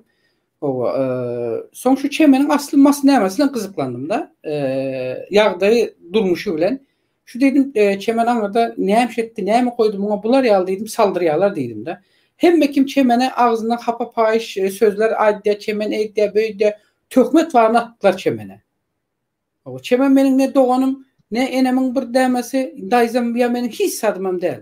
O ben açık ayda yaşıyordum. Yöne çemenin şu dereceye gelmesine çelini çemenin senden hem ön ozal şu çemenin öz töreğinde hem kime çemen ınandı sonunda çemene düşman olup çemeni karalacak ayak astı edecek oldular. Ahirinde çemenin şu sözlerini yine özler hak eden için çemenden aldılar kaytar. Seya çemen bilyeler çemenin şu sözü şolara gürleceğini. Bilyeler şunu bakı. Sonra onun arada seninle bir atışmaya girdinizler de. Sen şu nemede efirde birbirinize tesvirlerinizde yazı uğradınızda. Şimdi çemenim seni tanıyor. Senin çemen tanımıyor. Tembolu tanımadık yerinize. Senin yine şöyle erkek olarak mesela ben özüm erkek mena mesela ayal bir bana bir zat diysem şol haklı olsam ben haksız olsam ya ben haklı o haksız olsam ben özüm haksız derecede tutamam. Ne için deyip sonra sebebi kim haksız olduğu zaman Huda Teala şunu öz önüne getirip koyuyor. Ben sana ne için bunu ettim? Sen bir harbi işgari olanın için. Sana bunu yakıştırmadım ben. Sana yakıştırmadım. Harbi işgari olanın için. Sen aslında bu zatlar yaman katı kovulmalı. Ben sana hala harbi detaylarından girem yok sen meselene. Eğer ben o meseleden girsem benim o meselede katı ulu tecrübelerim var. Bak. Durun size şunu yargılayın böyle. Çemen öyle hakkında. Ve birbirimizi hiç tanımız yok biz. Hiç ben vapşı doğrusunu desem kimliğinden bilemoktum. Eşitledim yani videoların zaten görmenim için kimliğinden bilemoktum. Men hakkında terörist deyip on yalı aytman hakkı var mı? Yok. O men tanan yalı edip gürrün berip on yalı nemetmene diyaloğa girme hakkı yok. Son men neme dedim? Devlet ağam üstü bilen dedim. Çemen öyle bilen yazınız barbosa deyin. Men hakkında hiç inlemesi yok. Men hakkında töhmet atmasın manasında devlet ağa yüzlendim. Son o yeni durun dinleyin. O Şotaydan'a bana töhmet atmana başladı. Şotaydan'ın töhmet atmaya başladı. Son ben efirde oturanda neme dedim çemen öğrenem için indi nemet başladı. Irsa Arap başladı diye manasında ona nemettim. Yüzlendim. Ben dedim çemen öğre hiç ile atıfta bulunmadım. Çemen öğre hakkında hiç ile gururunu etmedim. Ağzımdan bir sözüm çıkmadı o hakkında. Yani o bana nem için nemetmene başladı. Yok indi men diyecek olarım şu bak indi olam senin teröristliğini neme olarak belki ben bilemiyorum belki elinde vardır belki elinde suutname yoktur mesela onda der mesela senin terörist edip görkezmek isteyenler başkalar ve görkezdiler seni pelanere gittiler pelan etti istigan etti diye onlar şunu ayttı şoların sözünü sana çemen ayttı indi belki olarım ya belki senin töwereňdekiler mesela sen çemen hakda sana bir zatlar aydın bolmaklar mümkün. Doğru değil mi? Bir zatlar belki sende bardır. Doğrusunu aýdam, hiç gözleşdirmedim hem. Hiç soraşdyrmadım. Deň bolamaz. Öz pikirinizde meniň açyk oladyryn elinizde bir tahkik seret bakyjan tahkik anyk bir maglumat bolmadyk ýagdaýda aman seret aman asla ve asla bir iddiany ortağa atyp biriniň agzy bilen bir zat gepleşek bolma. Baky meniň ýaşym 50'ge gelip oturyn. Men hökümetiň içerisinde ne boklary gördüm, neler gördüm, kimleri gördüm, ne azaplar çektim men. Men elime bir zat geçmeden, şonu toşunu bilmeden asla geplemen. Benim karşımda bir yer gelip bana diýsene, bak hazır falan zat etmiş diýseler, bak men senin yüzüň göremiyorum, sesini eşit otayım, doğru mu? No. Sen ertirmenin yoldan önümde çıksan, ben seni tanımayan. Doğru. Ya ben seni tanıyacağım der. Ne için? Sebep ne mi?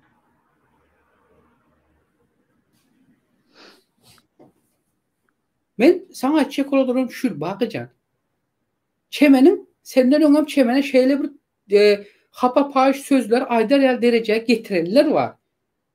Men çemen olara hapa paýş söz aýtmak olar çemene medeniýetli dilde aýdy otirlerde medeniýetli dilde çemene ne onun ejesi kaldı, ne çemenin ayarlığı kaldı, ne başka zadı kaldı, hiç sarı kalmadı. Ondan sonra çemen saldırı uğradılar. Çemen saldıran sonra çemenin bu saldırısından ikinci taktikasına geçtiler de çemeni ikinci kez karalamaya başladılar yine. O da tutmadı. Yoksa benim çemen tanımıyor. Çemen dinleyemem benim için. Yani benim açık oldum. Çekeleşme. Bu bir harbi işler sana gelişme. Men ustada çemen öreyle bağlaşıklaydaýyn. Menem çemen ören tanamokdum ýok. Çemen öre bilen biz urşup tanıştık, söwüşüp tanıştık. Ana. Olam kızma, menem kızma. Senin de ustada şunu ýalypyrzam bar. Eğer bir Burmut bakay, burmut. Olam kılıjyn çekke, menem kılıjyn çekken. Ýöne ýanky rozwa ýakkan aýdy şeýaly. Ortada mesele aýyl-taýyl däl. Hiç zat düşnükli däl, hiç zat ýok. Ondan gördük, kakda kılıç çektik. Olam çekti kılıjyn menem. Düşman ýok, hiç zat ýok. Kılıjy gynna sal. Näme bolýar? Ana oturduk medeni ýagdaýda. Şey dip tanıştık. Çemen öre. Biz. Yo, indi şunu ýalypyrzam, çemen öre. He, Burmut bakı. Ine deret, ustada hakikat gerek ýa-da. Ine şoňa deret hakikat gerek. Hakikat gerek aslında bizim gowy tesirçilerimizden biri. Düşünce sady hakikatdan hem gowy. Ýöne her kimiň her ýyl düşünjesi bolup bilýär. Ine hakikat geregiň ustadaky düşünjesi gaty ýalňyş. Näme üçin? Ýa-ni rozwa düşündirdi, bu diňlemenler otaýny. Çemen ören ýazýan zatlaryny erkek bolup okumany da utanýar. Sen çemen öre ýazylan zatlar okap gördüňmi? Habaryň barmy? Çemen öre edilen hüjümlüň, çemen öreni şu derejede olan öz dili bilen özüni hüjüm etmäge mecbur eden sebäpleri seljek gördüňmi? Bilemem hakikat gerek. Näme diýmek? Bir gözüň bilen seredip belki gözüň bilen bu gözüň görmeýär, bu gözüň bilen seredip görüp duran ýaly hereket etdiň diýmek. Anlaşıldı. Bak sana bir şeyle bir örnek vereyim. Misal edeyim. Sen bir gezek ýadynda olsa soňky çykyşynda döwlet aýdypdyň. Lewapda bir Hytaýlar bilen gaz meselesinde Türkmenler uruş etdi, Farapda boldy diýdiň. Ýadyňa düşýärmi? Aha. Adamlar basdymy, hiç kim basmady diýdiň. Ýadyňa düşýärmi şol? Awa. Ha? Näçenji ýyl şol? 2010 bolmaly. Men nerdedim? Ben bilemem onu. Şonda çıkıp ben sana ay çektim. Bak yine hiç sat demedim. Sesimi çıkarmadım da. Bak şol uruş Farapda olmadı. O uruş Nemede oldu. Kırtarap Farap'ın Amderen Angren Bataş'ta oldu. Şonda şol uruş Bataş'ta bolanda Hytaýlar bilen Türkmenler Nemeden de çärjüm amonları gitti şo ýere. Şonu basyp ýatyrma. Düşündün mü? Soň bäri aly geldiler, basyp ýatyrdylar, aly geldiler şo Hytaýlara Farapda tutdular, Türkmenleri bäri getirdiler, upravleniýe, Goraddel, beýleki addellerin mikroyunun içindeki beýleki kiçik addellere tıktılar. Ve şoların içinden sen aýtdyň, birinden basmadı diýdiň. Ýadyňa düşýärmi? Bastılar mı, hiç kim basmadı diýdiň. Doğru mu? Mesela aýdym O. şota näçe adam bastılar? Näçe adam? Ay, değil 400 mi? adam alındı ben bildiğim. Näçe? 400 adam alındı bilýän ben şu taýdan. Sen adam basılmadı diýdiň. Mesela basılan adam Basılmadı sanılan değil diýdim. mi? 15 18 kişi adam, oturup çıkarlar mı? 18 adam bastılar. Adı familyasını adıp vereyim sana. Yok adı gerek geleme. Yine bakı. Mesela neydi? Yo, Şimdi indi- ben sana durun. Çekolyan'ın şonu edenlerin içerisinde, şu uruşun içerisinde bana yakın karındaşlarımdan birem gitti. 18'in içerisinde gitti. Bunların suudu, şol dövrde şehir suudunda oldu. Suuduna en bardık. Özem suud bir aya kalman suudu başladı bunların. Gidetti 15-16 günün içinde hemen suud ettiler. Yönü Xitaylardan 55 adamı deportasyon ettiler Xitay'a. Deregine başka adım getirdiler. Onları çıkardılar nemeden. Xitay'dan, Türkmenistan'dan. Gönü Farap'tan çerçeve getirdiler. Aeroportta daşı qavaqlı ahranı şekilinde bağırsında poyza mindirdiler. Şoların minen vagonuna hiç xeyl iki tarafına yaptılar vagonun ortasını. Sapravaj'dan evlen Levap'tan Bayramalı'ya gittiler. 66. raziyesi için o taydan Bayramalı'nın nämesi gitti. Polisiya transport bölümü işgali olar eltip Bayramalı şäherden Mara ertdiler.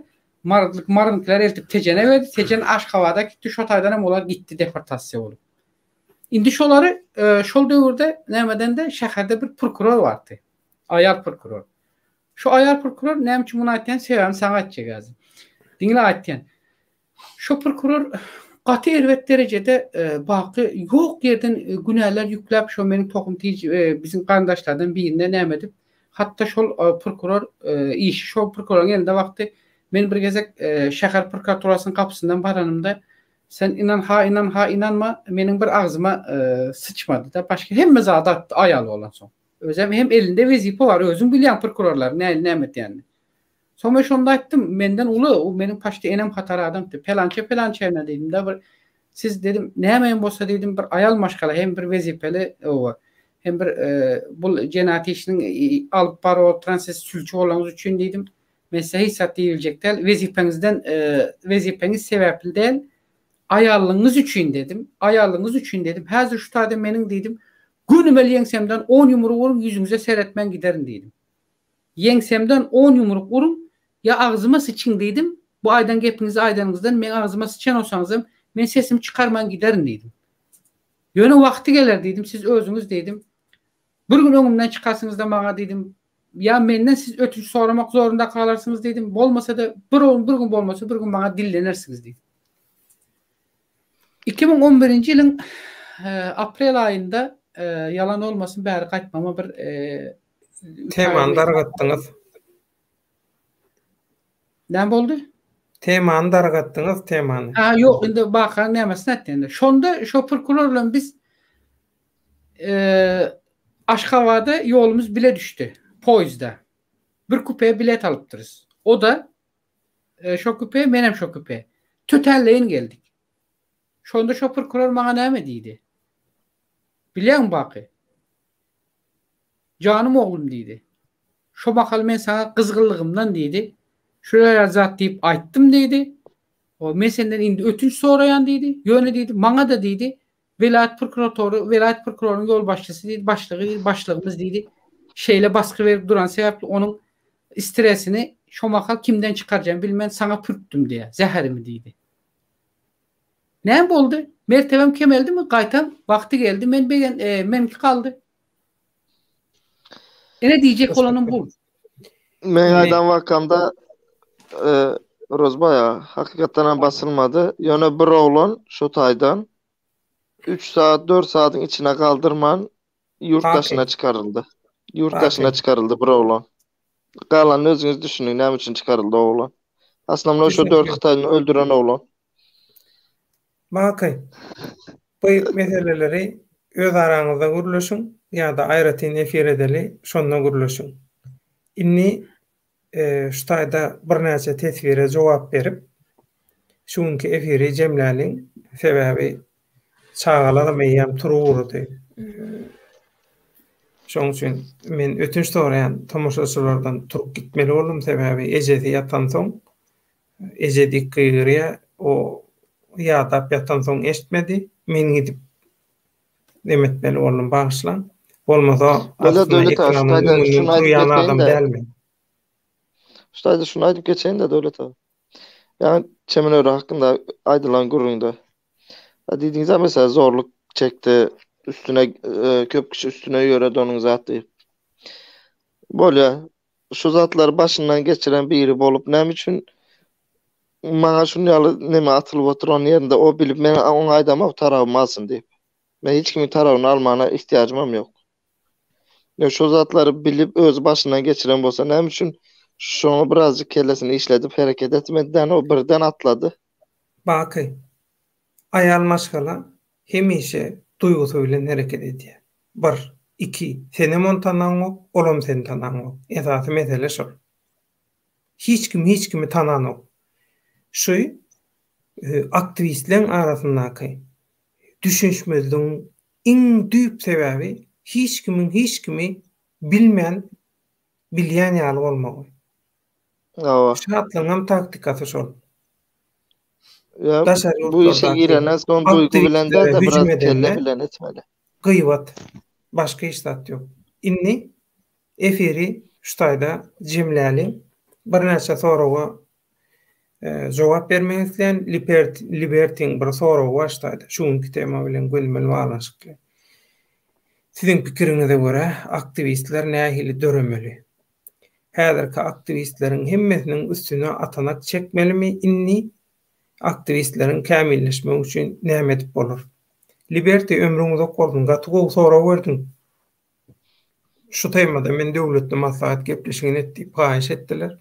Ýaşlardan gelip boşan sorawlara görä men jogap berjekdim. Ýöne sen soraň soň jogap berin. Häli men rozawaýaga belli sanlar aýtjak, faktlar aýtjak diýenne şoň öňünden bir zat aýtdym. Belki sen dinlemedin, giç gelin. Son gelen tomoşaçylara da aýdaýyn. Kimde kim özüni aktivist diýip ekranyň öňünde tanadýan bolsa, edýän işinde de hiç logika ýok bolsa, iki tane variant bar. Ya şulardan barıp ýatan samsygy alasamsyk, ya da bilgeşini diye. Bilgeşin kime diye? Halkın behbidine däl, rejime. Aktivistleri maskaralamak üçin. Başka variant yok. Üçüncü variant yok. Aktivist diýip çykýan adam näme isleýänini bilen ok. Näme talap etmelisini bilen ok. Näme gurlaýanyny bilen ok. Näme bolup duranyny bilen ok. Ondan näme aktivist bolýar? Bu blogoýluk edýän bolýar. Provokator bolýar. Türkmençesi blogoýluk edýän bolýar. Ana atanak çekmelimi? Halk aýna. Seljeriň edýän işi bilen, aýdýan sözü bilen edýän işi gawat gelýärmi, logika sığýarmy? Şeýdip seljermeli. Kimin aktivist däligini. Adam hukuklaryny bilen oklar ho. Näçe gerek? Farid Tuhbatully Türkmen inisiativasy guramasynyň başlygy. Şulara adam hukuklaryny düşünýärler. Şulara protestda nämeden uğralyp protest etmeli, nämeden alıp sen näýlelik bildirmeli rejime. Şu zatlar bar, ýol görkezýär, gepleşik taýýarlalyň, sora beriň diýen ýok. Hiç kimi adam hukuklary gyzyklandyran ok. Hiç kimi hak hukuk gyzyklandyran ok. Bular näýle aktivistler? Hak bilen, hukuk bilen gyzyklanmayan aktivist näýle aktivist bolýar? Liberty bolýarmy şolar ýaly? Mümkinmi? Absurda bolan etip beren zatlary. Absurd. Aktivistliğine üstünde neme sürdü bular var ha. aktivistin kämilleşmegi üçin nämet bolar? Öňürtü hak hukugy öwrenmeli. Nämen talap edýän öwrenmeli. Lozung ýazyp bilenok, şygar ýazyp bilenok, öz pikirini beýan edip bilenok, näme üçin protest etjegini bilenok, ýönemen niýe ekranyň öňüne geçjek, meşhur boljak diýe. Jannon git artist bol, sirkde oyna, ýa şoňa meňdeş teatrda oyna. Aktivistlik bilen artistlik bir zat däl. Düşünen okşadatlar adamlar. Ýaşlar meşhur boljak bolýar. Bağışlaň, ýene ştaýda bir näme bar. Sorawa Rozbaýtaňa Liberty soraýar. Rozbaýaga siz inni näme etdiňiz? Hüjümlerden soň. Halkara guramalara ýüz tutduňyzmy? Kimlere ýüz tutduňyz we kimler kömek etdi? Bir näçe insan haklary goraýjy guramalar, toparlar nähili ýardam etdiler diýip soraýar. Birinciden benim halkara kurumları yüz tutanım baradaky bütün maglumatlar şu Türkmenistan kronikasında yazıldı. Haýsy kurumlar men hem döwlet seni baradaky maglumatlaryň hemmesini şu taýda maglumat berdiler. Bundan soňra häzir şol maglumatlar hem Türkmenistana duýduruş berdiler hem häzir şonuň bilen özler häzir iş alyp baryp oturlar.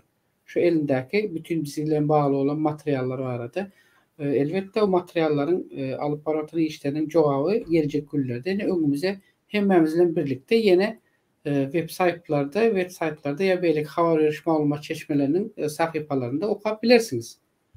O esasy zat yani. Taze ol. Ştaýda ýene bir gowy tesbir bar. Arada Dürsultanam aýtdy. TikTok'ta menem bir gün ora diýäli hemme hakykatlary aýdar mykam diýe. Şeýle uzatma. Ora diýalňyşdy, ýa ora diýalňyşdyrdylar. Ýa beýlekiler hem şeýle. Toň näme boldy? Ýalňyşyny bildi. Dürsultan ýalňyş adamlar bilen hereket edýär. Dürsultan mundan soň özüni peýgamber yglan etse-de hiç kim Dürsultany ananmaýar. Ýigidi diýe, ýollaşyndan tanady diýe. Rahat, Abdy, ofisial video. Student, bekçik. Evet, ştaýda bir zat aýdyp bilermi? Awa. Dürsultan ýanynda Roman diýen bir sana aýal bar.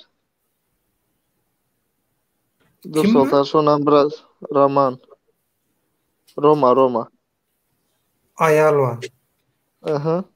Awa. Dürsultan şondan birazjyk aslyny geçmişini gözläp görsün, ondan soň biraz hereket etsin bence. Saparyklyň näme diýipdi bir çykydynda o 20-nji maýa çelli ultimatum beren çykyşy bar da.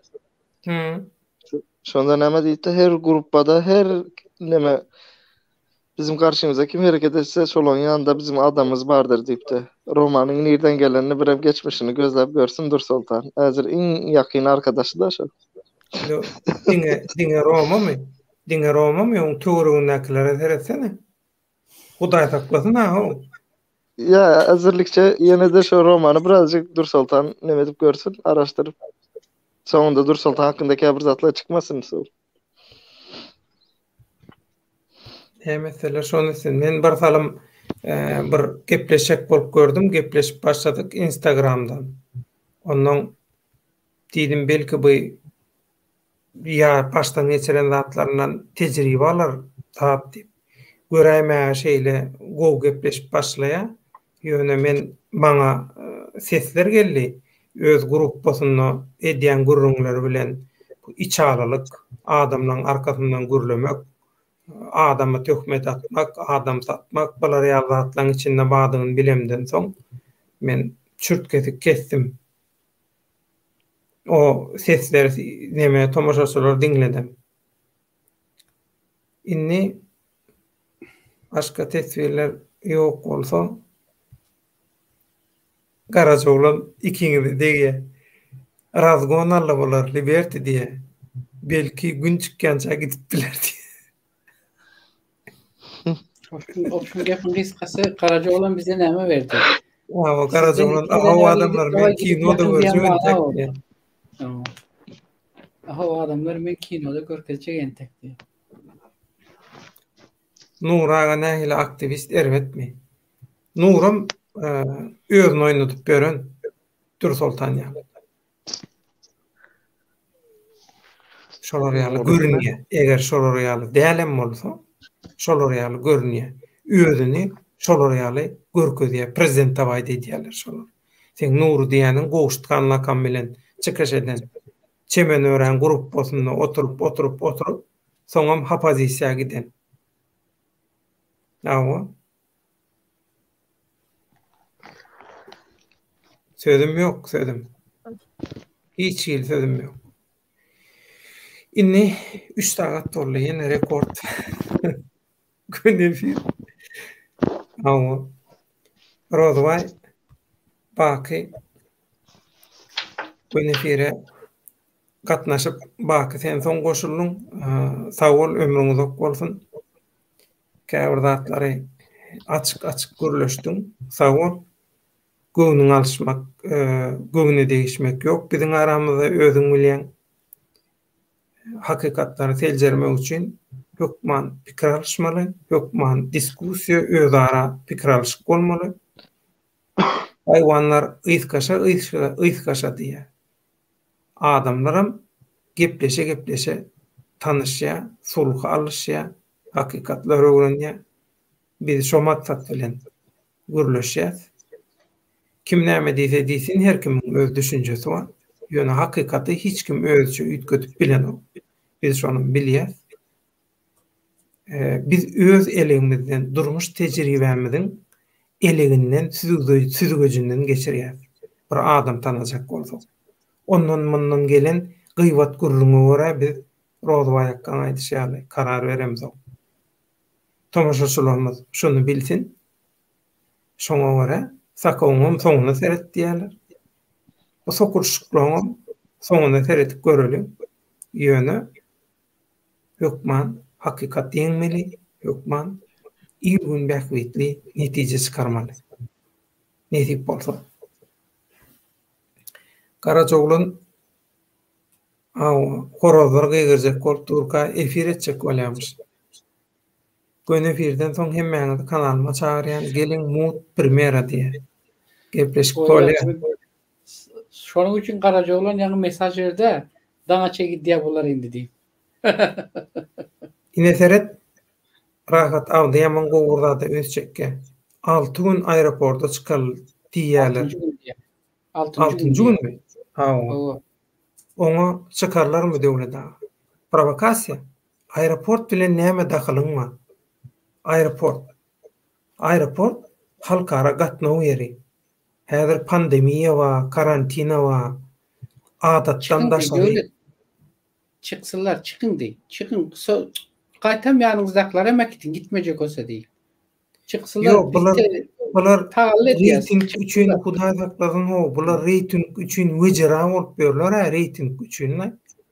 Şo TikTok edenleriniň sebäbi TikTokda seredýän köp diýip edýärler. Mene baramok şo TikTok'a barjagam da. Aeroportda ýene bir belan taparlar, ondan soňra da Messi aeroportda çıkın diýdimmi diýerler ýene. Yo, ondan soň tutularlar, ondan soň bir zat bolar, ondan ýene biz bolar üçin demetmeli. Bilýän? Bulara bulaşdyrmaly. Ondan ýene bular üçin zähmet çekmeli, çemenöre. Ondan soň çemenöre şeýle beýle. Wyjdan ýok bar. Bularda. Karacaoğlan Türkmen döwlet Rodway Bakı köp sag bolun illeşler. Allah hemmeňizi penatyna saklasyn. Köp sag bol. Sağ ol. Ağzından Allah açsın Karacaoğlan. Gerek. Ağzından Hudaý açsın. Sokuşlyklaryň soňuny elli. Ağam ağdaldy. Allah can. Döwlet sene bäri sakalyň sıyırdyň öýtden. O şuň sıyırdım. Şuň akkam efire çykýar diýenden bar. Sıyırdım. Bizim devletimiz Gerçi kaç Rus evet yaşlandıkça Rus. gençleşipti diyen ama demek Ha. sakkalalı gerinde. Yo kellede saç kalman soň sakkala erýänna neme bolsun? Deň aramlyk bolsun. Bunun ziyani vakka. Awa TikTok revolýusiýasy. Awa dogry. Baky köp sagol, Rozawaýaga köp sagol, Liberty geçdi bolsun diýe belki tomaşaçylaryň aktivistleriň adyndan, dünýä türkmenleriniň adyndan menim geçdi bolsun diýen Rozawaýaga gaýrat et.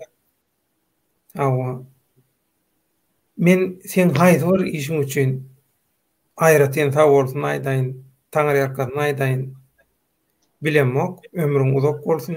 Ýöne men ömrümde şeýlede täze Türkmenistanyň taryhynda unudulmajak bir pursat şol Istanbullaky şol owan sany türkmen studentleriň ýygynyna tutuş komitetçikleri, şugulçylaryny, olaryny, bularyny hemmesini orta parta goýup, "Hana duruň öňümizde dawai razborka edeliň" diýişiň. Şo men hiç wagt ýadymdan çykmaýan da bol, ömrüňiz okut bolsun. Millete şoň palawyýa ulusa aldyk biz Bizim razborka diýip komitet bilen. Ay bolet. Bak dinle atayım şu zatlar. Ya dinle atayım. Bu da saklasın. Bakın ama var olanlar mı? Ya şovun bakı olan busa bakı bizi taşlar kaçardı. O belalardan. Bak kaçmaya arkayım boluverin. Ya bak. Bakın men tanıyan. Ya seni o gün bolanırsan bir karar vererdin hemen özüne. Yok men size şunu yalaydım. Göz bilen görülüp el bilen tutulacak hiçbir canlıdan korkum yoktur. Bakı, yo men olar elde manda çekalım yok da men diyecek olanın biz şovunun en devleti öz adetinde. Tutuş komitetinin içine düştük. Düşündün değil mi? O yürütü şonu o izarlap duran o şu hem Ankara'dan gelen elçinin nämesi hem berde konsolosluğun kontrazetçikleri bakı biz olan içine düştük. Kalanları talip. Düşündün değil mi? Öyle talip hükümünde görkezen o. Biz orrum ortasına düştük. Biz tora düştük sen havarın yok. Milletin aşını haram etmeli diye o. Zordan çıktık şu taydan gel millet aşıysın biz bir näme etmeli zehir olmasın diye. İnne şu tayda rahat ýadyň. Eger o sokor, bu sokor diýip dursa, haramdan oğlu otursa, soň nesille geçip gider prezidentlik diýen hiç kalmazmy döwlet daga diýe. Sen Türkmen or sözü var. Rahat, avdi. Näme diýe? Alzyran näl, alansan ölür diye. Logika var. Akıl paykası var. Howlgara adam satýanlar bilen. Ýa-ni aýdyrlar. Şu kanalla aýdylyp gelin otur. Adam satýanlar barada. Ol adam satýanlar bilen gidip haramdagy ütgödü bilmeýän, rejimi ütgödü bilmeýän. Ýene şu taýda pursatdan peýdalanyp bir zat aýdasym gelýär. Akmaklar, nadanlar kelläňiz işlänok. Yol açylsyn diýäňiz. Ey nadanlar, mahluklar. Yol 2 ýyllap açylmaýar. Muny rejim aýtdy. 2 ýyllap yol ýap. Yol açylaýanda diktatorluk var o. Hiç zat düzelen o. O yol açmak, açtırmak meselesi näme? O bu samsyk gurrun daray. Bir o samsyk gurrun orta atdy, balaram ýerden algak. Şu aeroporta çykýanlaram şu yol açylsyn diýip çykýarmy? Çykjak bolýarmy, şoň üçin çykjak bolýarmy. Men bir zat aýdym. Yol açıldı diyelim de. Yol açılsa da şu yol açılsın deyip bağırıp durarlar var ha. Bağırıp durarlar gitmez. Bağırıp durmadık. Basırınıp oturan pakirler gider gelirler. Ama olar anırda buların cezasını olar çeker anırıklarında. Ne geçen sefer ben dedim ha. Etçek olan oynar bu. Kemine 20'sini. Diyelim açıldı. Gideceksin var mı? Gideceğin var mı? Pasport değiştirilecek diye. Pasportun möhleti uzatılacak diye. Şol prezidentin veren kararı, çıkaran kararının esas aşağında, şu kararların aşağında 42. maddede näme dep yazılan? Şondan bir okan adamlar. 42. madde. Näme Ha, ýazylýar? kim? Näme yazılan şu taýda? Şu pasportun möhleti uzatılmagy konsullukta uzatılması için hakikaten hem şol näme konstitusiyasında bar. Onu maddelerinde çeni görkezen. Haýsy maddeler var. En sonunda cemlep getiripdir näme diýip berilip şu maddeler esasında berilip bilinir. Bilinir. Beriler demiyor. Beriler şu. Berilmeli diye maýdanlardır. Söze Ýaşagar ýaýamaz diýär. o berilip bilinir. Ýaýamaz. Hani ondan hem geçtik 42. maddede näme diýip yazın? Pasport alacak şahsy raýatlar Türkmenistan'ın ve şu yankı migrasiya gulluğunda bärden baran maglumatlaryň ählisi Türkmenistan'ın migrasiya gulluğunda welayatdaky veya Türkmenistan baş migrasiya gurulundaky nämesinden geçenden soň şu haýsy raýatlara pasportyň möhleti ýa uzaldyrylmaly ýa uzadylmaly däl veya näme edilmeli karar diňe şo ýerde alınmaly, alınjakdyr diye. Yeni kime bağlandı? İp barıp migrasiyanın üstüne atıldı. Abi öňden belli. Daşarıt pasportunu kim verdi? Migrasiya verdi. Yine bolup duran zat ortada görünüp durana. Bakyň aýdan çyn hakykat boldy diye. 2023 çenli ýol açylmaz diýipdi baky diye. Baky rejimden habar alýar. Yo yine hazır Rozbaya diýdi, şo näme dip gidecek diye oturanlar hiçbir gitmez diye. Prosto bir meral aymine, mesela kemine. O neme vardır. Ortalığı iki ovan birbirine uruşturuyorlar, ortadan ayrılıp çıkıyor diye. Ardından Türkmen oldu, yani şahsa gazı verdiler. Olan hem hekime tohmada attı, bilmedik zatlarını. Ortalık karıştı. Kemine nem etti, tak. Aradan. Türk vatandaşlarını alıp otur bu arada.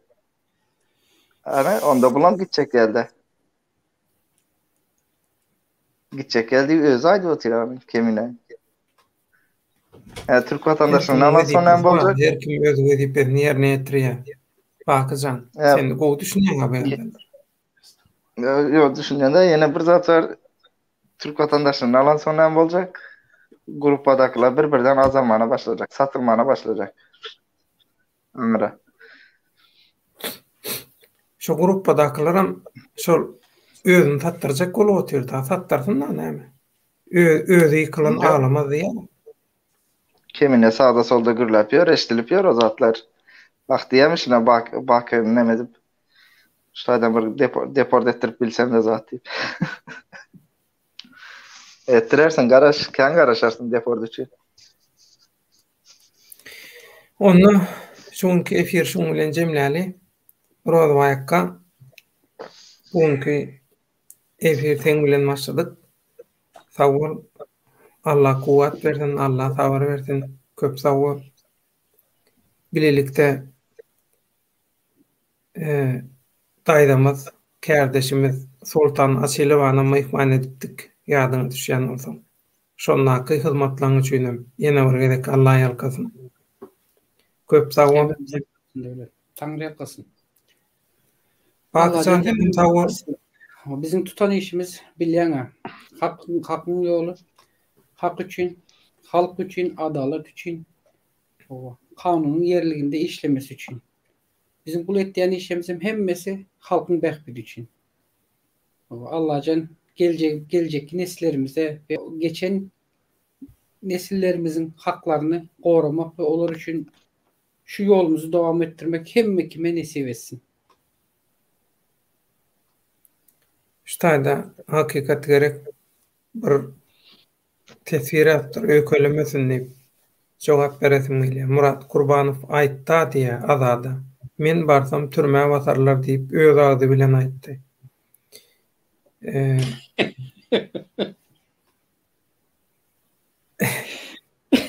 Ganly kuşukluk bolar.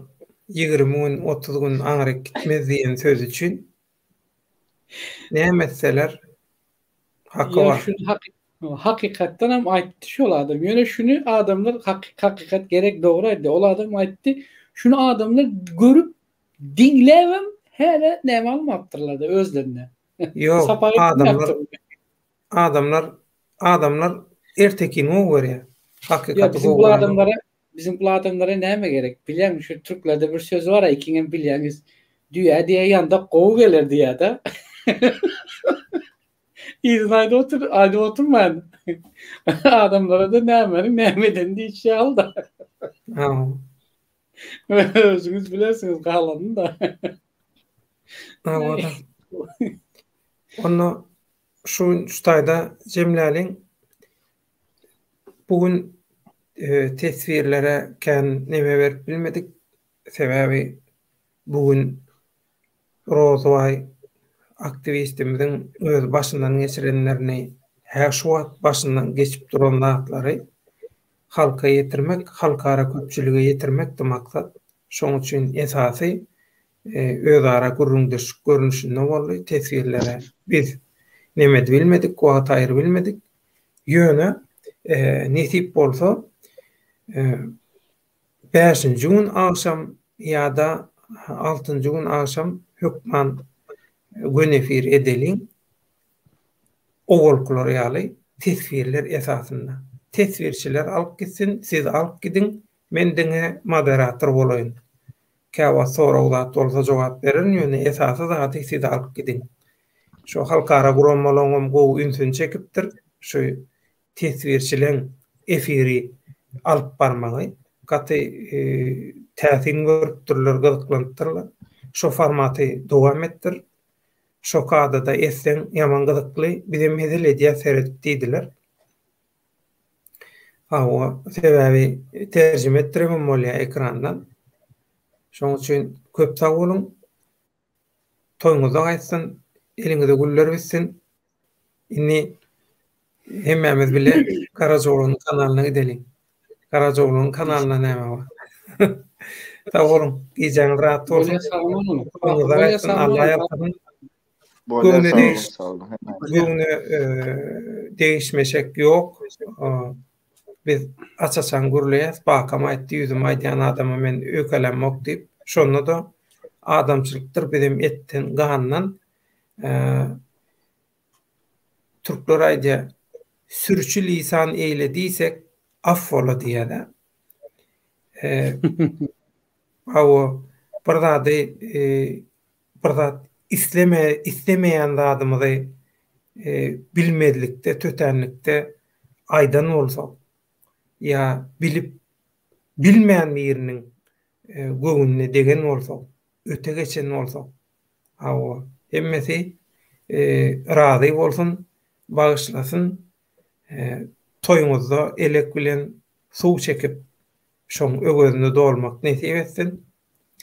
Rozwayakka bakyjan köp sag bolun. Mehriban doganlar, tomoşaçylar, tesvirçiler, ýeneki efirime deçenni Allah ýarňyz bolsun. Köp sag bolun. Bolýar, sizlere sag bolun. Hemmeňiz. Allah hemmeňize can sağlyk bersin. Sağlykda görüşelim. Amin. Sag bolun.